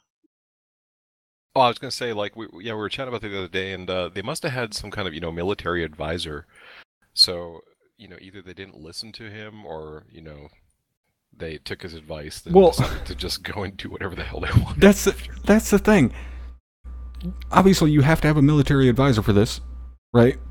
Activision / Blizzard, the biggest fucking game company in the world right now, can afford anybody they want. They could hire the entirety of the 1st fucking infantry division if they wanted to. Right. Why if did Gearbox can get Dale Dye, fucking. That's exactly my point. Why did they not call Dale Dye? Like, he is the fucking go-to man when it comes to any type of military history, especially for film and games. That's his entire job. His company is devoted to being military advisors to films and game makers. That is what his entire company consists of. And they did not call this guy. The guy that worked on fucking Band of Brothers, on Saving Private Ryan, on every goddamn good military movie, TV show, amazing game that you can think of. The one common denominator, as me and Hammer call him, is Dale fucking Dye. Why did they not call this dude? Because I guarantee, especially after seeing interviews with that guy, he would immediately call them on their bullshit. Immediately. So, we continue on with the tank mission. You get to ride on top of the tanks. Of course, one of the tanks gets hit. I don't remember if it was by another tank or what the fuck it was. But you have to dismount. Yeah, you get hit by a Stuka. And you have to dismount and go hop on a fucking... You fight through this barn, which, again, the AI were fucking retarded trying to get into the barn and shit. And then you get to mount this AA gun, okay? So, as an infantryman with the 1st Infantry Division, apparently you were trained on how a flak gun, a German flak gun works. So you're able to hop in this thing and just start fucking downing Stukas left and right. Now, never mind the fact that these things are fucking diving down 50 feet off the fucking deck. Like, yes, Stukas are dive bombers, but they didn't fly that fucking low, alright? Kiss my ass. But you get to wipe out all these Stukas. And that actually brings me to something that I completely forgot to bring up, and that was in that opening scene when you're riding in on the Higgins. You're riding in on the Higgins, and it makes you look up, and you get this fucking beautiful view of all these B-24 Liberators flying over top of you, obviously going to bomb inland, take out some of the gun emplacements and stuff. They're like fucking 200 feet off the deck. Gigantic-ass B-24 bombers are flying a couple hundred feet off the deck. Like a fucking tall radio tower. Yeah, a tall fucking radio tower could take the goddamn things down, let alone a flak cannon. Like, I understand you want to make the scene look cool, but you can still see a plane from a mile up. Like, you can still have the full formation of 300-400 bombers of a bomber wing of the 8th Air Force fucking flying up there. Well, 8th flew fucking B-17s primarily, but still, you could have the entire fucking formation flying way up there, and you'd be able to see the silhouettes of the plane, and it would look great, and it wouldn't be unrealistic as fuck to the point that, you know, someone could fire at them with a goddamn car and be able to hit the fucking plane. Like, it's just ridiculous. And that's kind of the thing too, is I think they do these things to appeal to a wider audience, and I think somebody in your chat mentioned that earlier too. But yeah, and I think it's bad. I think it's bad that they're doing stuff like that. Like you said, it's unnecessary for them to do such, you know, unrealistic things. They can make it look just as good without it. I don't mind the fact that it's unrealistic. That's not what gets to me. It's when a game is unrealistic, because I'm all about suspension of disbelief, because it's a video game. At the end of the day, it's supposed to be entertaining. I understand that. Same as a movie. Like, you know, there's movies with historical inaccuracies all the time, but you forgive them for the sake of entertainment. But when a game is boasting to be, this is going to be a historically accurate campaign, Exactly. this is gonna be real as fuck, and it's like, okay, well, you've already ruined it in 5 minutes. Congratulations. Like, you've already, like, you can put the planes higher up in the sky, just just remove some of the cloud cover and you can see the planes. Brothers in Arms Hell's Highway does that. Like, yeah, and they do it fucking awesome. Yeah, in the first mission, when all the paratroopers and gliders are landing in Holland, you can see them, like, they're in the skybox, they're off in the distance, they're not actually you can't interact with them, but you can see them off in the distance. There's gliders and there's paratroopers, and it's not like they're not 5 feet from your fucking head where you can just jump up and high five the fucking pilot. Yeah, and this scene that you guys are watching right now on the stream of the bell tower, like, this is one of those, you know, those things that Call of Duty is known for, like these huge fucking set pieces that just go crazy, and you know there's no way someone's gonna fucking survive. Well, I'm not gonna say no way, because there's some amazing fucking stories of guys surviving shit out there. But this, you know, this I'm okay with. Like, yeah, it's ridiculous, but again, like Loster said, you know, suspension of belief. You know, it's okay. This is what Call of Duty is for. Is this just crazy, you know, cinematic / you know, mixed in with gameplay type shit? That's all right with me, because there are amazing stories like this that did happen. You know, I can't remember the guy's name now, the medic in Vietnam. The guy was shot 37 fucking times. He's a CMH winner and was shot 37 fucking times and rescued multiple pilots out of downed helicopters and survived. So, like, there is just insane things like that happen that guys survive. Yeah. Now, you know, back with Call of Duty, going on to the mission after the tanks is this here, going in and clearing out this church, and then that's when you're introduced to the next element of the game, which is British SAS basically showing up, or was it strategic offices, or SOS, or SO, whatever the fuck it is. SAS. Well, no, it's not SAS. It's their intelligence section. OSS? Yeah, there we go. OSS is basically what they are. Whatever. The Office of Strategic Services. Yeah. So these people show up, and they're essentially British Special Forces. All right, SOE. There we go. So British Special Forces show up, and this character that you guys are looking at right now, and actually I'm going to pause this real quick. All right, we're going to pause the video for you. And that is the character played by Josh Duhamel. That's your platoon sergeant. All right. Now, throughout the game, he's the stereotypical hard-ass platoon sergeant, always busting your balls and this and that. Now, when we started this mission, or when I started this mission, I immediately noticed what he's carrying there in his hand. And it's kind of a shitty moment to pause there, because you can't really see carbine, it. M1, right? No. No, okay, I'm sorry. So, I didn't see it. He's carrying a Thompson. Oh, and I'm trying to get a good pause here for you guys so you can get a good look at it, which of course we're not going to get now. But anyways, he's carrying a Thompson submachine gun.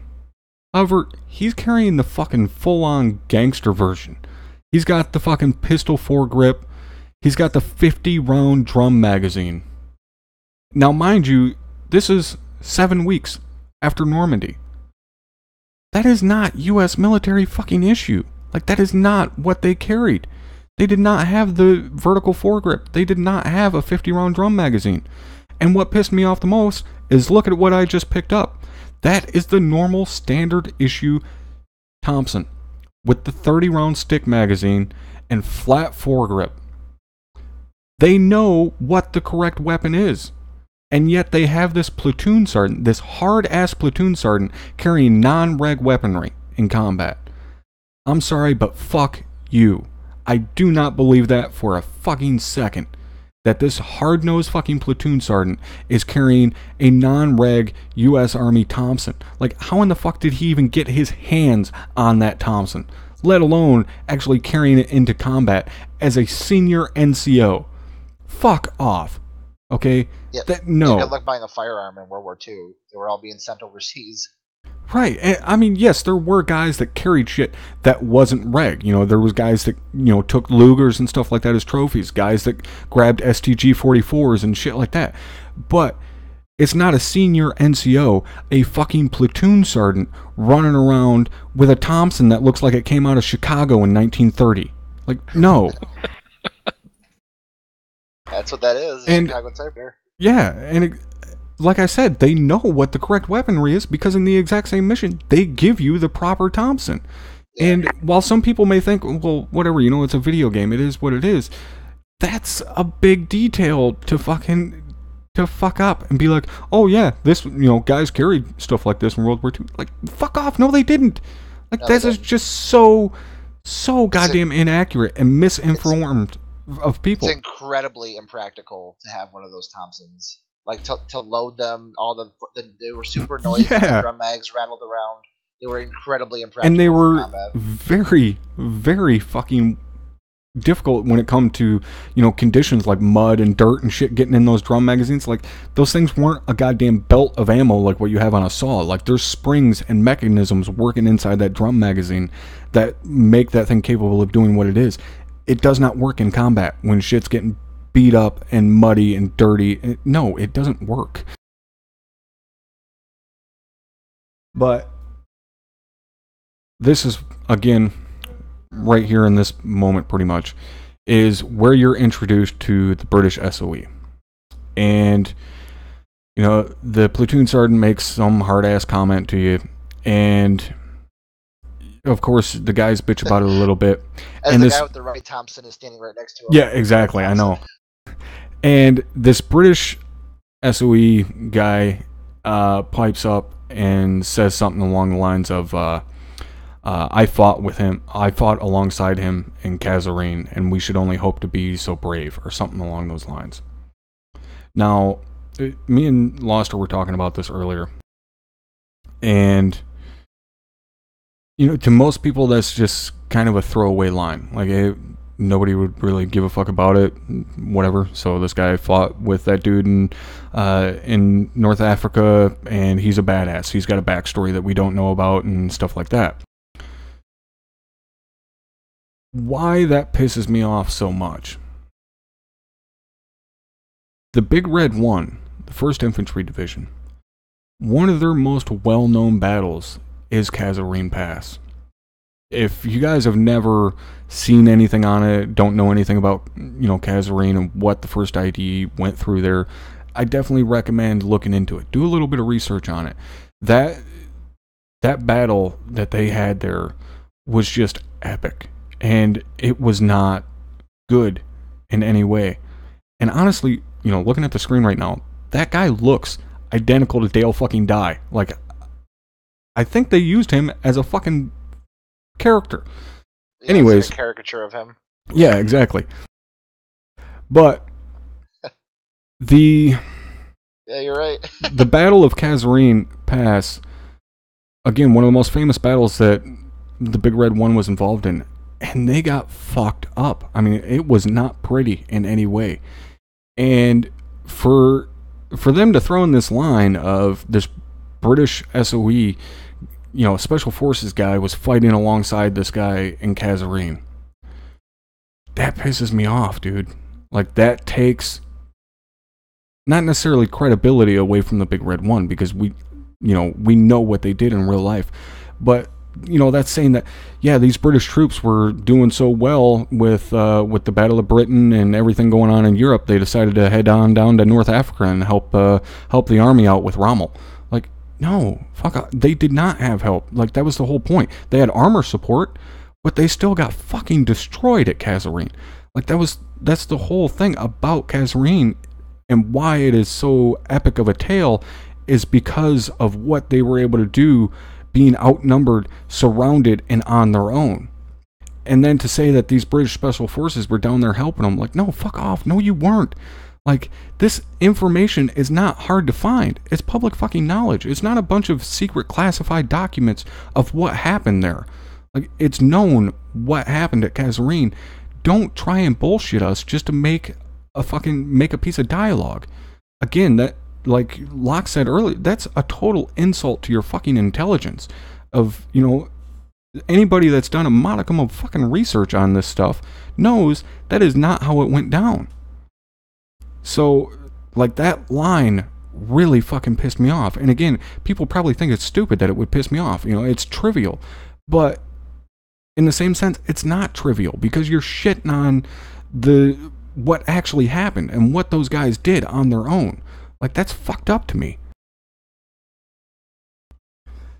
And then we go into this mission with the British Special Forces guys.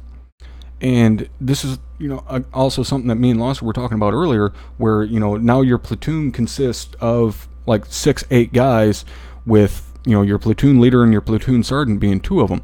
And I'm not going to bust their balls on that. Like, that's not unrealistic to, you know, take basically a squad of guys, give them a SNCO and an officer, and send them out to do a quick mission. Like, that happened a lot. That's what happened at Breakcore Manor with Richard Winters. You know, he was a platoon leader, acting company commander at that point, when he took Breakcore Manor with 8 other guys. Like, that's not unrealistic. But this, to be sent out to work with Special Forces over multiple fucking missions, and to help, essentially, you move on from this and basically help liberate fucking Paris with these Special Forces as a basic infantry unit. Like, no, that does not make any sense. You are not any type of Special Forces. You would not be operating with them like this. Yes, they used infantry support from, you know, basic army units, but that was like, hey, go attack them over here, blow a bunch of shit up, cause a bunch of chaos so that the commandos can slip in over here.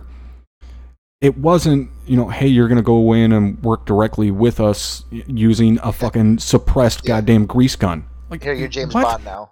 Yeah, exactly. So, it's just the historical inaccuracies here were just so goddamn blatant, and it's like they just didn't give a fuck at all. And, you know, I wouldn't really care all that much if it wasn't for the fact that, like Losser said earlier, you know, they were fucking screaming from the rooftops left and right about how, you know, how accurate this game was going to be, and how historical it was going to be, and how realistic it was, and this and that, because they were going back to World War II, and they were basing it on the Big Red One, and this and that, and then they go and shit the fucking bed this much. And like I was saying a few minutes ago, it's not like the information is secret. It's all out there, and there's no need to fucking Hollywood it up. You didn't need to turn this game into a fucking interactive Michael Bay story. What the Big Red One did in World War I was already amazing enough. You could have simply just told the story of the Big Red One and what they actually did, and it would make an amazing game. And like I said earlier, these guys fought through North Africa. They fought through Italy. They fought through Normandy. They fought through Germany. Like, there's a reason they're the most fucking praised infantry unit in the world, and they did this to fucking dishonor them. Like, they tried to turn it into a shitty Hollywood movie. And again, they didn't even do a good job of turning it into a Hollywood movie. Like, they took every fucking World War II movie they could get their hands on and rammed it all into one game. Like, they based it on the Big Red One, which I said in the stream, you know, there's a movie called The Big Red One starring Lee Marvin. And if you guys haven't seen it, I highly recommend it. Yes, it's old and, you know, whatever.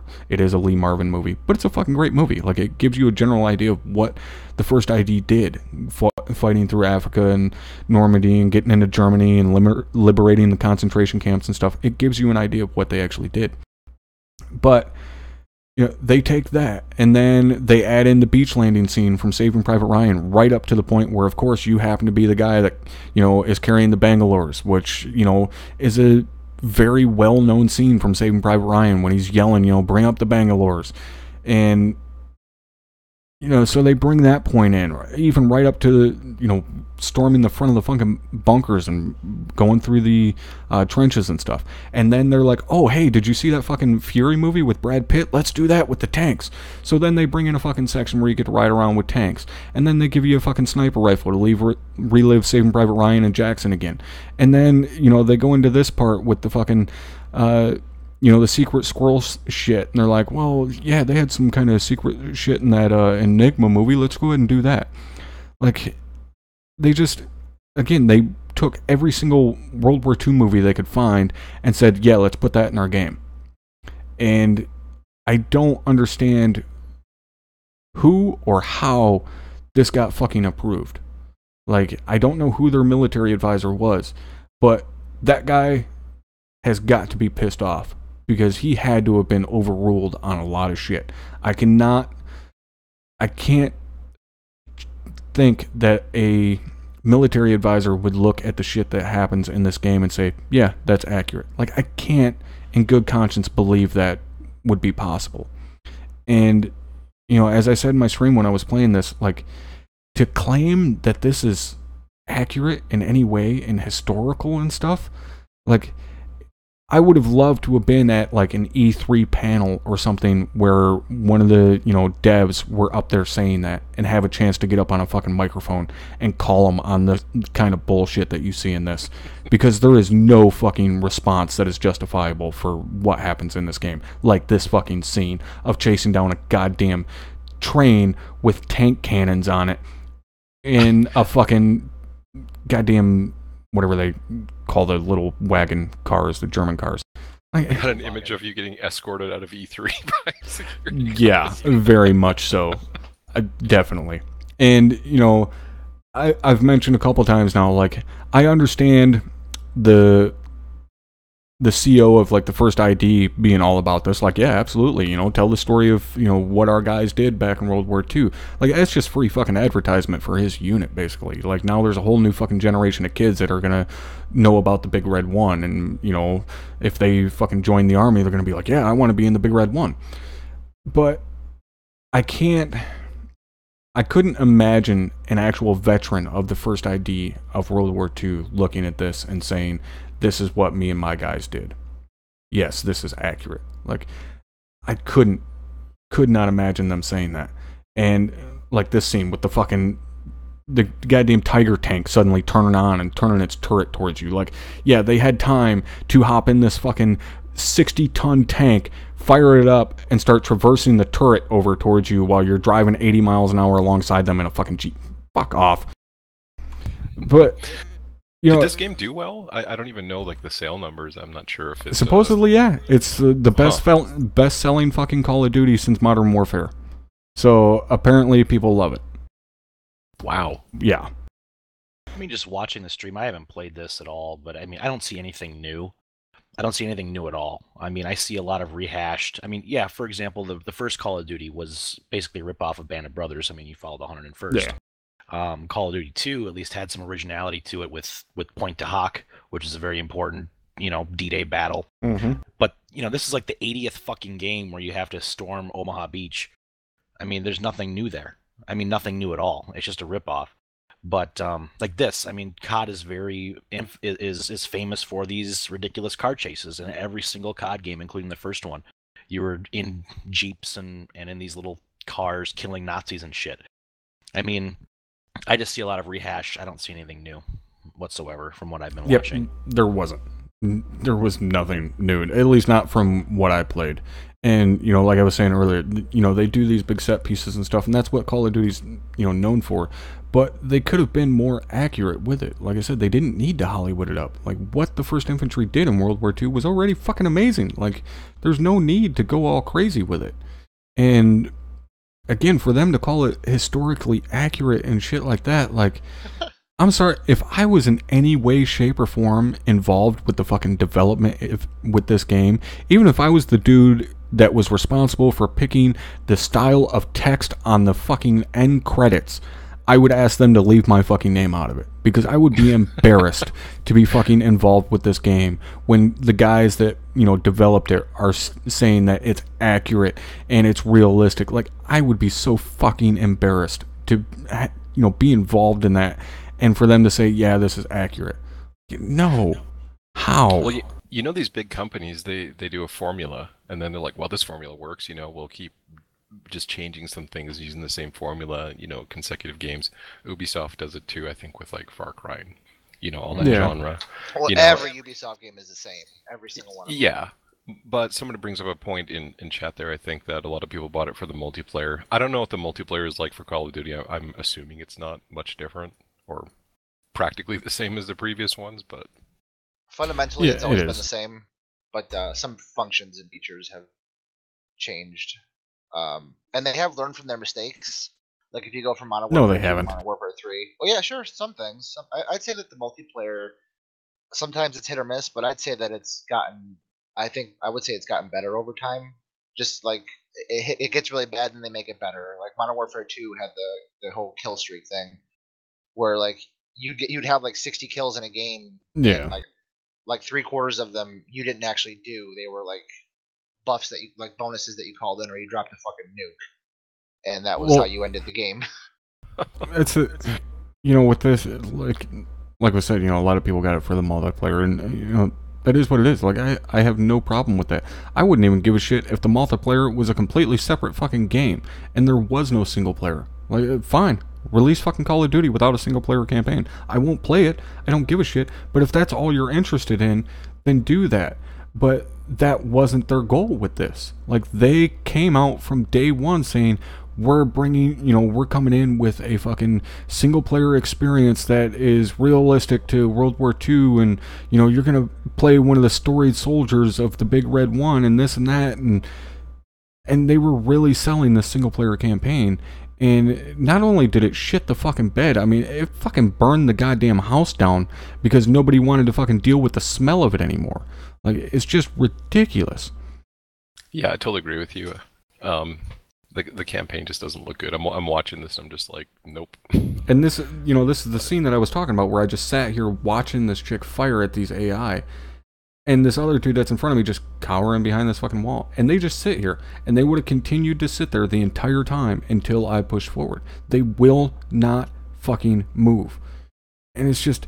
And the thing that pisses me off most about this, with the historical inaccuracies and the problems with it and stuff, aren't necessarily that, you know, I wasted fucking $60 of my money in 2.5 hours of my life. Yeah, that is a problem. But my biggest problem is that, you know, there are going to be a whole new fucking generation that pick up this game, play through it, and think, oh, this is cool, you know, this is World War II and this and that.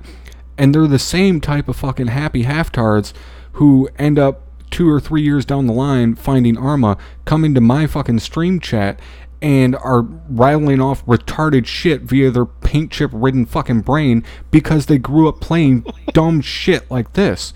That is my biggest problem, is they're misinforming an entire fucking generation on the deeds of what is, in my opinion, the most amazing fucking generation of people this earth has ever seen, and they're feeding them bullshit like it's fucking chocolate cake. And they're okay with it. Like, they're like, yeah, well, it's a fucking paycheck for us. Yeah, you know, it's realistic. Come out and spend your $60 and buy this game. Never mind the fact that you've been brain fucked by the company and saying that, yeah, this is real, and in no way, shape, or form did any of this shit ever fucking happen. Like, they don't give a fuck. It's a paycheck for them. And that obviously is all they care about when you look at the fact that they filed that fucking patent for the microtransactions in fucking multiplayer. Now, have you guys seen any of the stuff on that? No, they actually have loot boxes and stuff in this, the multiplayer? Oh, yes. Oh, I should have guessed. It's all cosmetic, though, right? Oh, is it? No. If I remember. Is there, like, actual game-changing things? At least it wasn't. They may have changed it by now. But that's not... The loot crates in this game specifically, I don't know, maybe it is all cosmetics, but the thing I'm talking about is Activision filed a patent 2 years ago, and it's just now coming out what they what the patent was about. The patent was for their coding, basically, for their multiplayer matchmaking.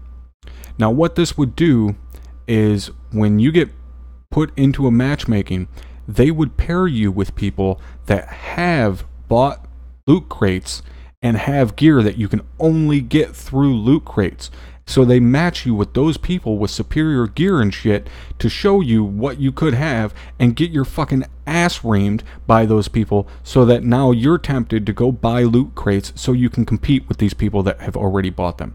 That's their fucking patent. That's their idea, is to matchmake you with people that have already spent real money on this game so that you want to go out and buy it too so that you can be competitive. That is Activision's idea of improving multiplayer. How fucking greedy can you be? Yeah, that's pretty much how it goes with all game companies these days with the loot crates and stuff, which I won't even delve into because it's going to be like another half an hour conversation, But it's all about the money, and it's terrible. Like I find that I enjoy a lot of indie games a lot better than AAA games these days. I mean, not all of them are good. Some of them are broken as shit, but. I can. Oh, sorry. Go ahead. Good. I'm saying I can like 60 seconds. I can kind of just basically put it together. Is that I don't mind loot crates if the items that are in the loot crates are purely cosmetic, designed to give your player some type of personality, something that says that I've played this game a lot, like in Dota or something like that, where it says I've played this game a lot and I want my character to have a Hawaiian T-shirt or whatever. Like, that's fine. Yeah, that's perfectly fine. People that buy hats in TF2, or like me, I've bought skins in CSGO. I've paid money for skins in Siege. I really like those games, and I understand that these games cost a lot of money to make, and to continue to have them costs money, and you have to make that money up somehow. So cosmetic items are absolutely perfectly fine. I am fucking all behind that. Like, I love that idea. CSGO being the best fucking example of it. Like, they got that system and got it fucking squared away. And it's a great system. It's purely cosmetic. Guys make and spend a metric fuck ton of money on it. And it works great, but it has absolutely zero effect on the outcome of the game. Which is not what Activision is trying to do with their system. They're wanting to give people gear and upgrades and shit like that will give them an advantage in the game itself, and then put them up against disadvantaged people so that they want to spend money. Like, that's shady as fuck. Yep, and that's terrible. I have no problem with cosmetics. Like, I fucking love that, because like you said, games are expensive and they're getting more expensive to produce, but the price of them are not going up unless you factor in, the bullshit fucking collector's editions and all that. Well, that's what they're doing now, and, season passes and DLCs and all of that stuff. That's how they're getting their money back. And I'm okay with that. Like, I'm not going to bust their balls that much on DLCs and stuff, because even games from back in my day had DLCs. We just called them expansions. But to do cosmetic microtransactions, I'm cool with that. Like, if that helps the developers make their money and, produce another game, fucking great. Continue to do it. As long as it's, just visual shit. It doesn't have an impact on the game. Yeah, like I've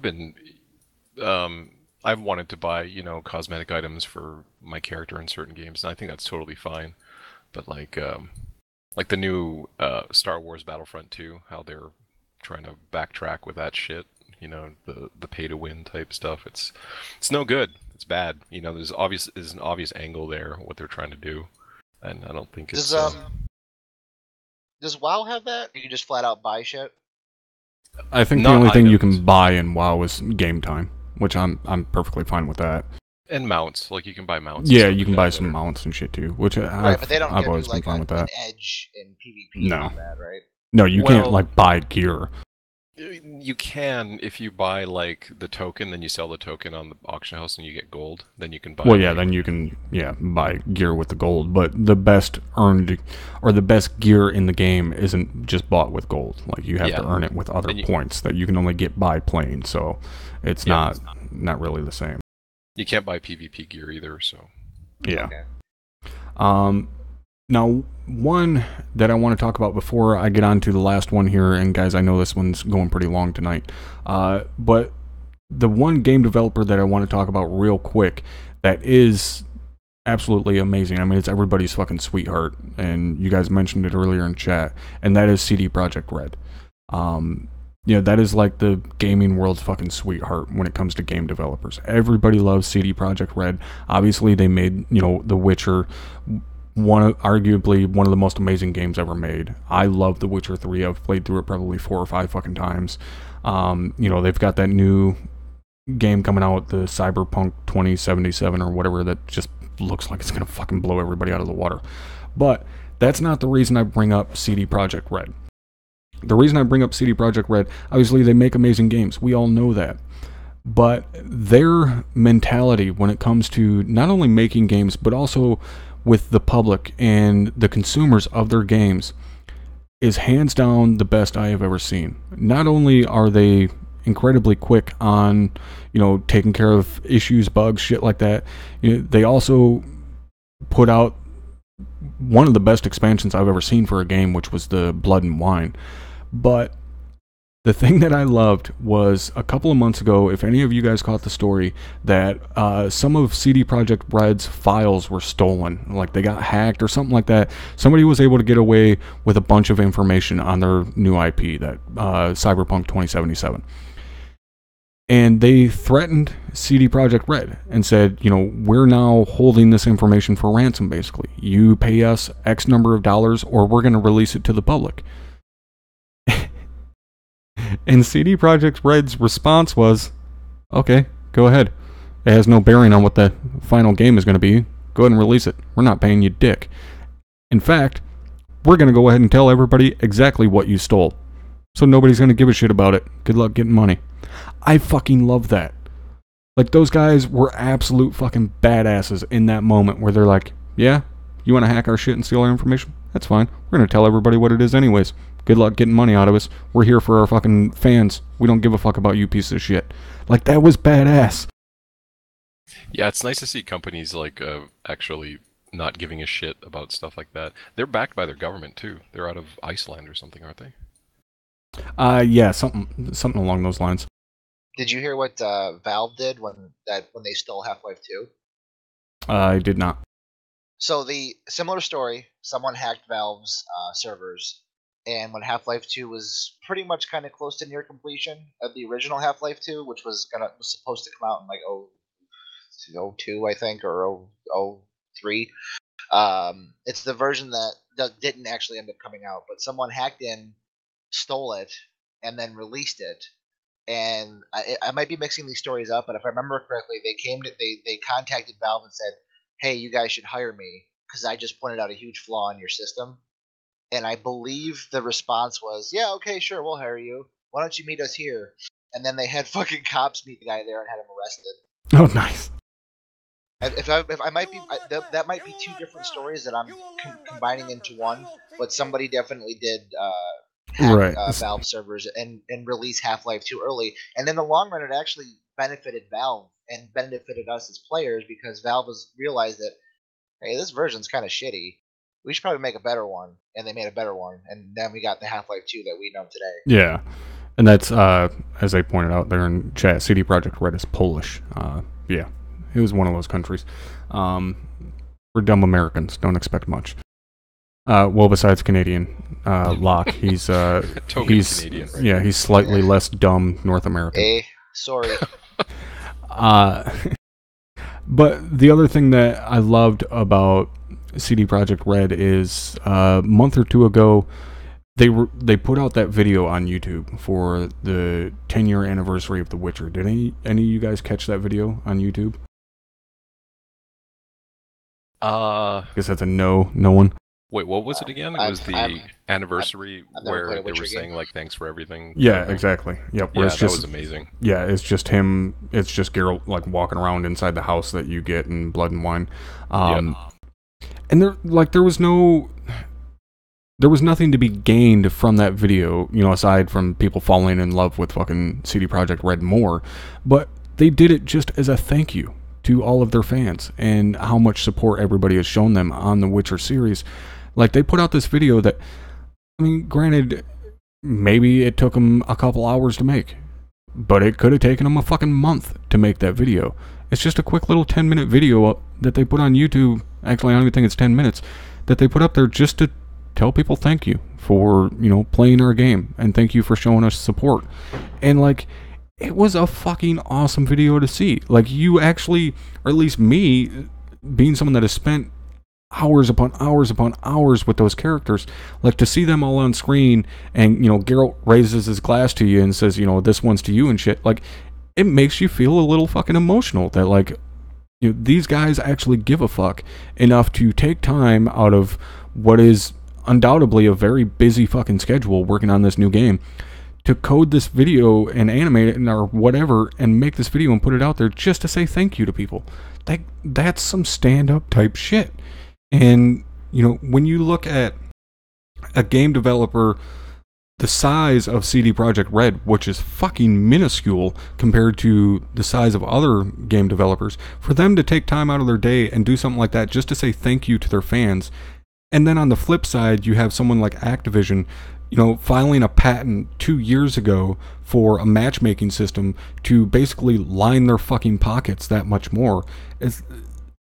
We're starting to see not only the bad side of some of these game developers come out, but we're starting to see us as consumers start to stand up to that more. And, you know, you're seeing that a lot with, like, the review bombings and shit like that you hear about. And, you know, now game developers, like, they'll release information on, you know, we're going to do this with loot crates and stuff like that. And now they're starting to kind of back off of that when, you know, the people come out and say, hey, this is not what we want. And we're finally seeing game developers react to that and kind of not necessarily do a 180, but they are at least half-ass showing that they're listening to what people think and what they're, you know, what we're saying as consumers. And that takes me on to the last game that I want to talk about. And that is Star Citizen. And for any of you guys that have not checked out Star Citizen, you know, highly recommend checking it out, especially right now while you can get into it and get both Squadron 42 and actual Star Citizen together as one. Because if you don't know, Star Citizen is actually two games. There's Squadron 42, which is the single player part of it, and then there is actual Star Citizen, the MMO part of it. And I already have the game, I have a ship in it and everything. I'm not that involved in it. I don't stay that, like, up to speed on the topics and what they're doing per se, because I rely on Drum and Hammer to keep me filled in on that stuff, because they are very up to speed on it.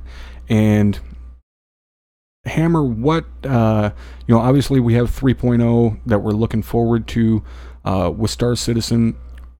What got you into Star Citizen? What initially attracted you to it? Well, basically, I've been looking for a multiplayer game that's kind of like a second life meets space. I mean, that's kind of what I'm thinking it's going to be. But I mean, I was into big space games. I played a lot of Chris Roberts games back in the day. The Wing Commander, Freelancer. Those were the two that stick out in my head. But I mean, those, even though they were older games, smaller games, I was just so immersed by the world that he created. And the fact that he set out to basically create an in-game universe, and then have it explode and then expand into this massive undertaking. It's basically the biggest undertaking of video game development that we've ever seen. Plus, it's all crowdfunded. It's ridiculous. Yeah. So, I mean, there's a number of different reasons I got into it, but having my own ship, being my own person, kind of like EVE Online meets World of Warcraft meets basically, I don't know, it's hard to explain. It's its own world in space. It's like a world you can live in, not just play in. Right? Exactly. Like, yeah, like Elite Dangerous, you can fly around, the universe is beautiful and everything like that, but you can't get out of your ship and go shopping or land on a planet. Well, land on a populated planet, I guess. Or you can just play No Man's Sky. Yeah, exactly. It's I'm hoping it's No Man's Sky and Elite Dangerous, but a lot fucking better, because I played Elite Dangerous, and I was just Got bored. disappointed. It was empty, Yeah, well, it was that's empty. and you say something that is very closely associated with Star Citizen, hope. Oh, absolutely. Yeah. The reason I bring that up is because, like you said, this game is crowdfunded. As far as I know, it is the most successful crowdfunded anything ever. Like any form of media, this is the most successful as far as raising money. I believe. I could be incorrect on that, but they've raised a fucking boatload of money for this game. But the reason they've been able to raise this money is because of people's hope. Because people say, I really hope they're able to do what they want to do. And I think the reason that people are willing to get behind this and willing to put hope into this game is not only because of the history of the developer and his capability in the past, and not only because of the claims of, well, we want to do this. It's the fact of what they've already accomplished, what they have already showed us, what we've already been able to play. And on top of that, they hands down have the most transparent game developing process of anybody I have ever seen. If you guys don't follow Star Citizen at all, they do basically weekly fucking updates, sometimes a couple times a week, updates on what's going on with the game, what they're working on, what bugs they're fixing out, and they walk you through exactly how they're fixing the bugs, how they're modeling this, and everything that they're doing step by step with this game. They're updating you along the way, not only with the information, but they're also updating the game itself. You're able to play the game right now. Granted, you can't do everything that, they want to do in Star Citizen, but you can still play the game. And they continue to update it as progress goes on. So you get to not only hear about this progress, but you get to actually physically go in and experience it yourself in game. And that's what we're looking forward to right now with 3.0, the next version of Star Citizen. And Hammer, what is coming with Star Citizen 3.0? What's the new stuff they're going to be doing? The biggest thing is going to be planetary tech. So right now in Alpha 2.0, you're only able to explore and quantum jump to certain stations. Now you'll actually be able to fly on the planet's surface seamlessly, no loading. And basically it's just seamless going from space into planet side. That's the biggest thing that they're pushing for 3.0. Yeah, and that's huge. Anybody that's seen the video from CitizenCon, which is their own little con, obviously, that they do, con being short for conference, not the fucking Star Trek character, they released this video of their procedurally generated world, and this one that they did was the entire planet is a large city. The entire planet's surface is covered in a city. It looks like Blade Runner. And they directly, mention that in the video that, this was taken from Blade Runner. This was taken from such and such movie. Like, they tell you exactly where their inspiration for this stuff comes from. And it shows. Like, you can look at it and say, oh, yeah, that fucking looks like Blade Runner. And there's no, you go onto these planets and there's no load time. You go from your spaceship down to the planet's surface. It doesn't load. It does all the loading in the background. And, the age-old phrase of, you see that mountain over there, you can go to it. Well, in Star Citizen, you see that sun over there, you can fucking go to it. You see that planet light years off in the distance, you can fucking go to it. And you're not going to have any loading. You see that space station over there, you can go to it. Oh, you don't want to go inside? That's fine. You can walk around the fucking outside of it all you want. Like, it's amazing not only what they're trying to accomplish, but what they have already accomplished in this game is mind-blowing. And it continues to, get improved as the game goes on. And yes, it is constantly getting delayed. A lot of people say because, Roberts is a little too fucking ahead of himself and keeps wanting to add more and more shit in when they haven't even finished what they have, which is completely understandable. Like, I can understand people being pissed off about that. And I do agree with that to some sense. Like, dude needs to fucking calm down, get the shit that you already have done, and then worry about adding in all these 19 billion other things that you want to do. But if you don't have someone pushing those boundaries, someone saying, okay, well, now we need to do this, and then we need to add this, and then we need to add this. If you didn't have someone like him doing that, we wouldn't have Star Citizen in the first place. We'd have Elite Dangerous 2. And that's because of him, we're not going to have that. We're going to have Star Citizen. And again, we all hope it's going to be fucking amazing.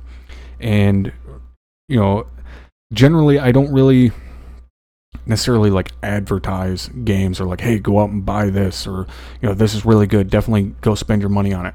But I will say this when it comes to Star Citizen.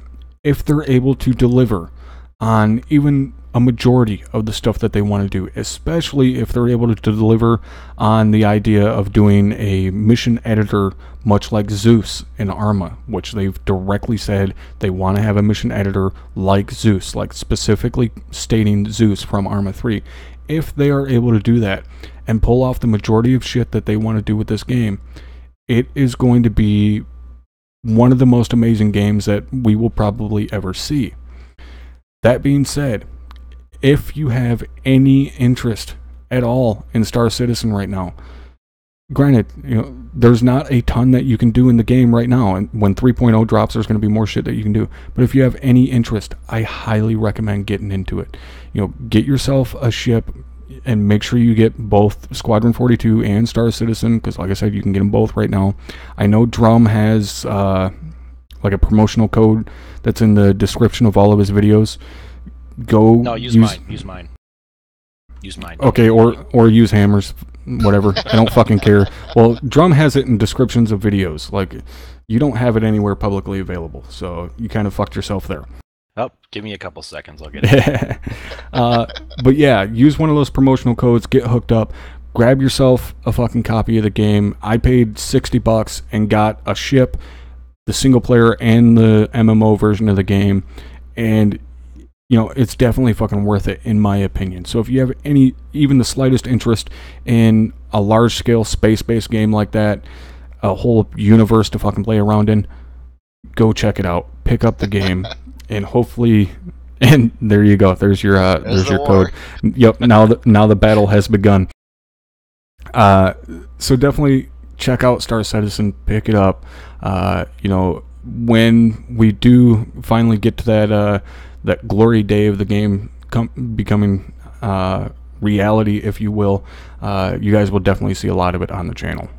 And even when 3.0 drops, I'm sure me, Drum, and Hammer are going to be hopping in there to check it out. So you guys are going to be able to get a preview of 3.0 pretty much as soon as it drops, hopefully. So yeah, Star Citizen, definitely check it out.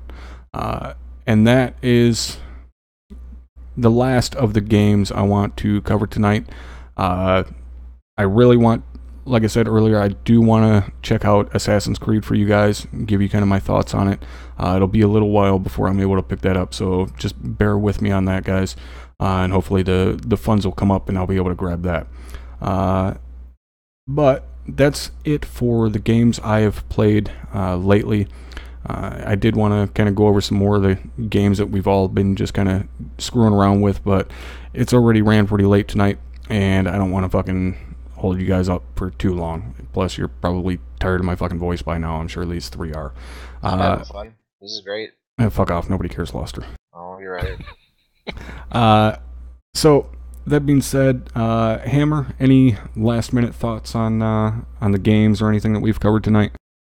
Yeah, if you guys look in chat, you're going to see my referral code for Star Citizen. If you guys put that in when you buy the game, you're going to be getting some free in-game credits, which is always good. Free money in-game. And so yeah, look in chat. It's there. Use mine. Thanks.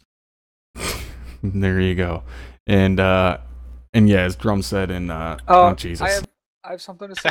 If you look in chat, I'm just going to fucking talk over top of him so you guys can't see it or can't hear him. I'm prettier than he is, so... Anything else? There's like 3 codes in there now. Yeah, would you like to post some pictures of your sexy legs or something, or fucking whore yourself out anymore? Me. I'll post a picture in there. Hold on. And yeah, as Drum said in chat there, we're not if we get playing Star Citizen, we're not going to be restricted by realism. So, I mean, I'll full on pull a fucking Serenity and bolt myself to the top of a ship with a big ass cannon and just start railgunning motherfuckers in a spacesuit. Like, perfectly fine. So yeah, as Hammer said, use his code because he's also slutting himself out there. Locke, what about yourself? Any closing thoughts on any of the shit we've talked about tonight? I know there's been a lot of stuff. Nothing really. Just, I don't know. I would say just don't buy games on a whim, just because when they're advertised. Yeah, don't be like me. Yeah, do a little research. I never pre-order games unless, CD Projekt Red or whatever. Watch some videos, do some research, and that's about it. Yeah, and very quickly, to kind of touch on that, like with what Locke was saying, like don't just grab games just on a whim. I did, I wanted to mention this earlier, and I completely forgot to, but that reminded me.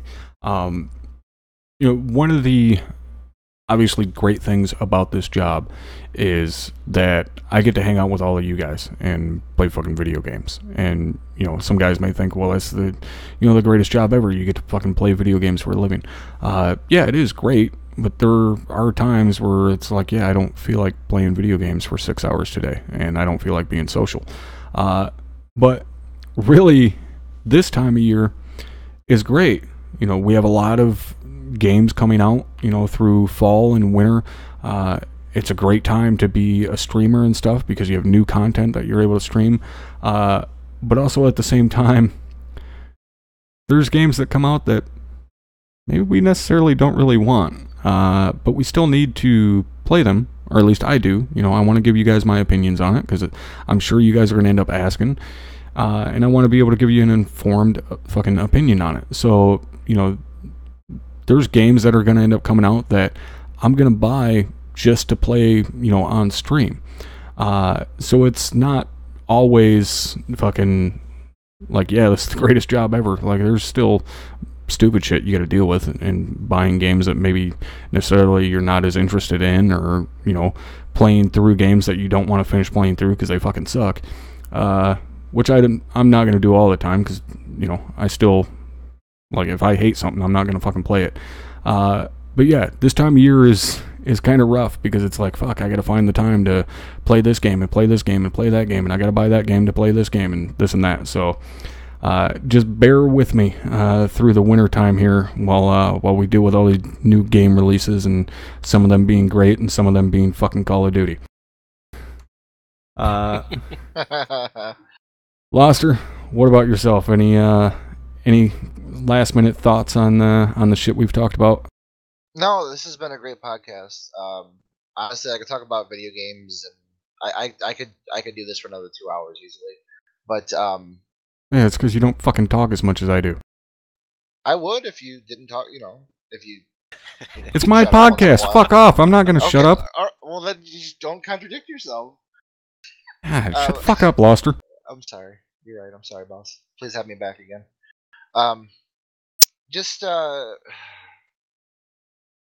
No, I got nothing. Just it's been a lot of. This fun. is why you don't talk more than me. You don't have anything to fucking say. I had it, and then you I asserted have your it. dominance. I lost it. You heard it. I had it, and then you asserted yourself, and I became a little bitch and backed down. That's what happened.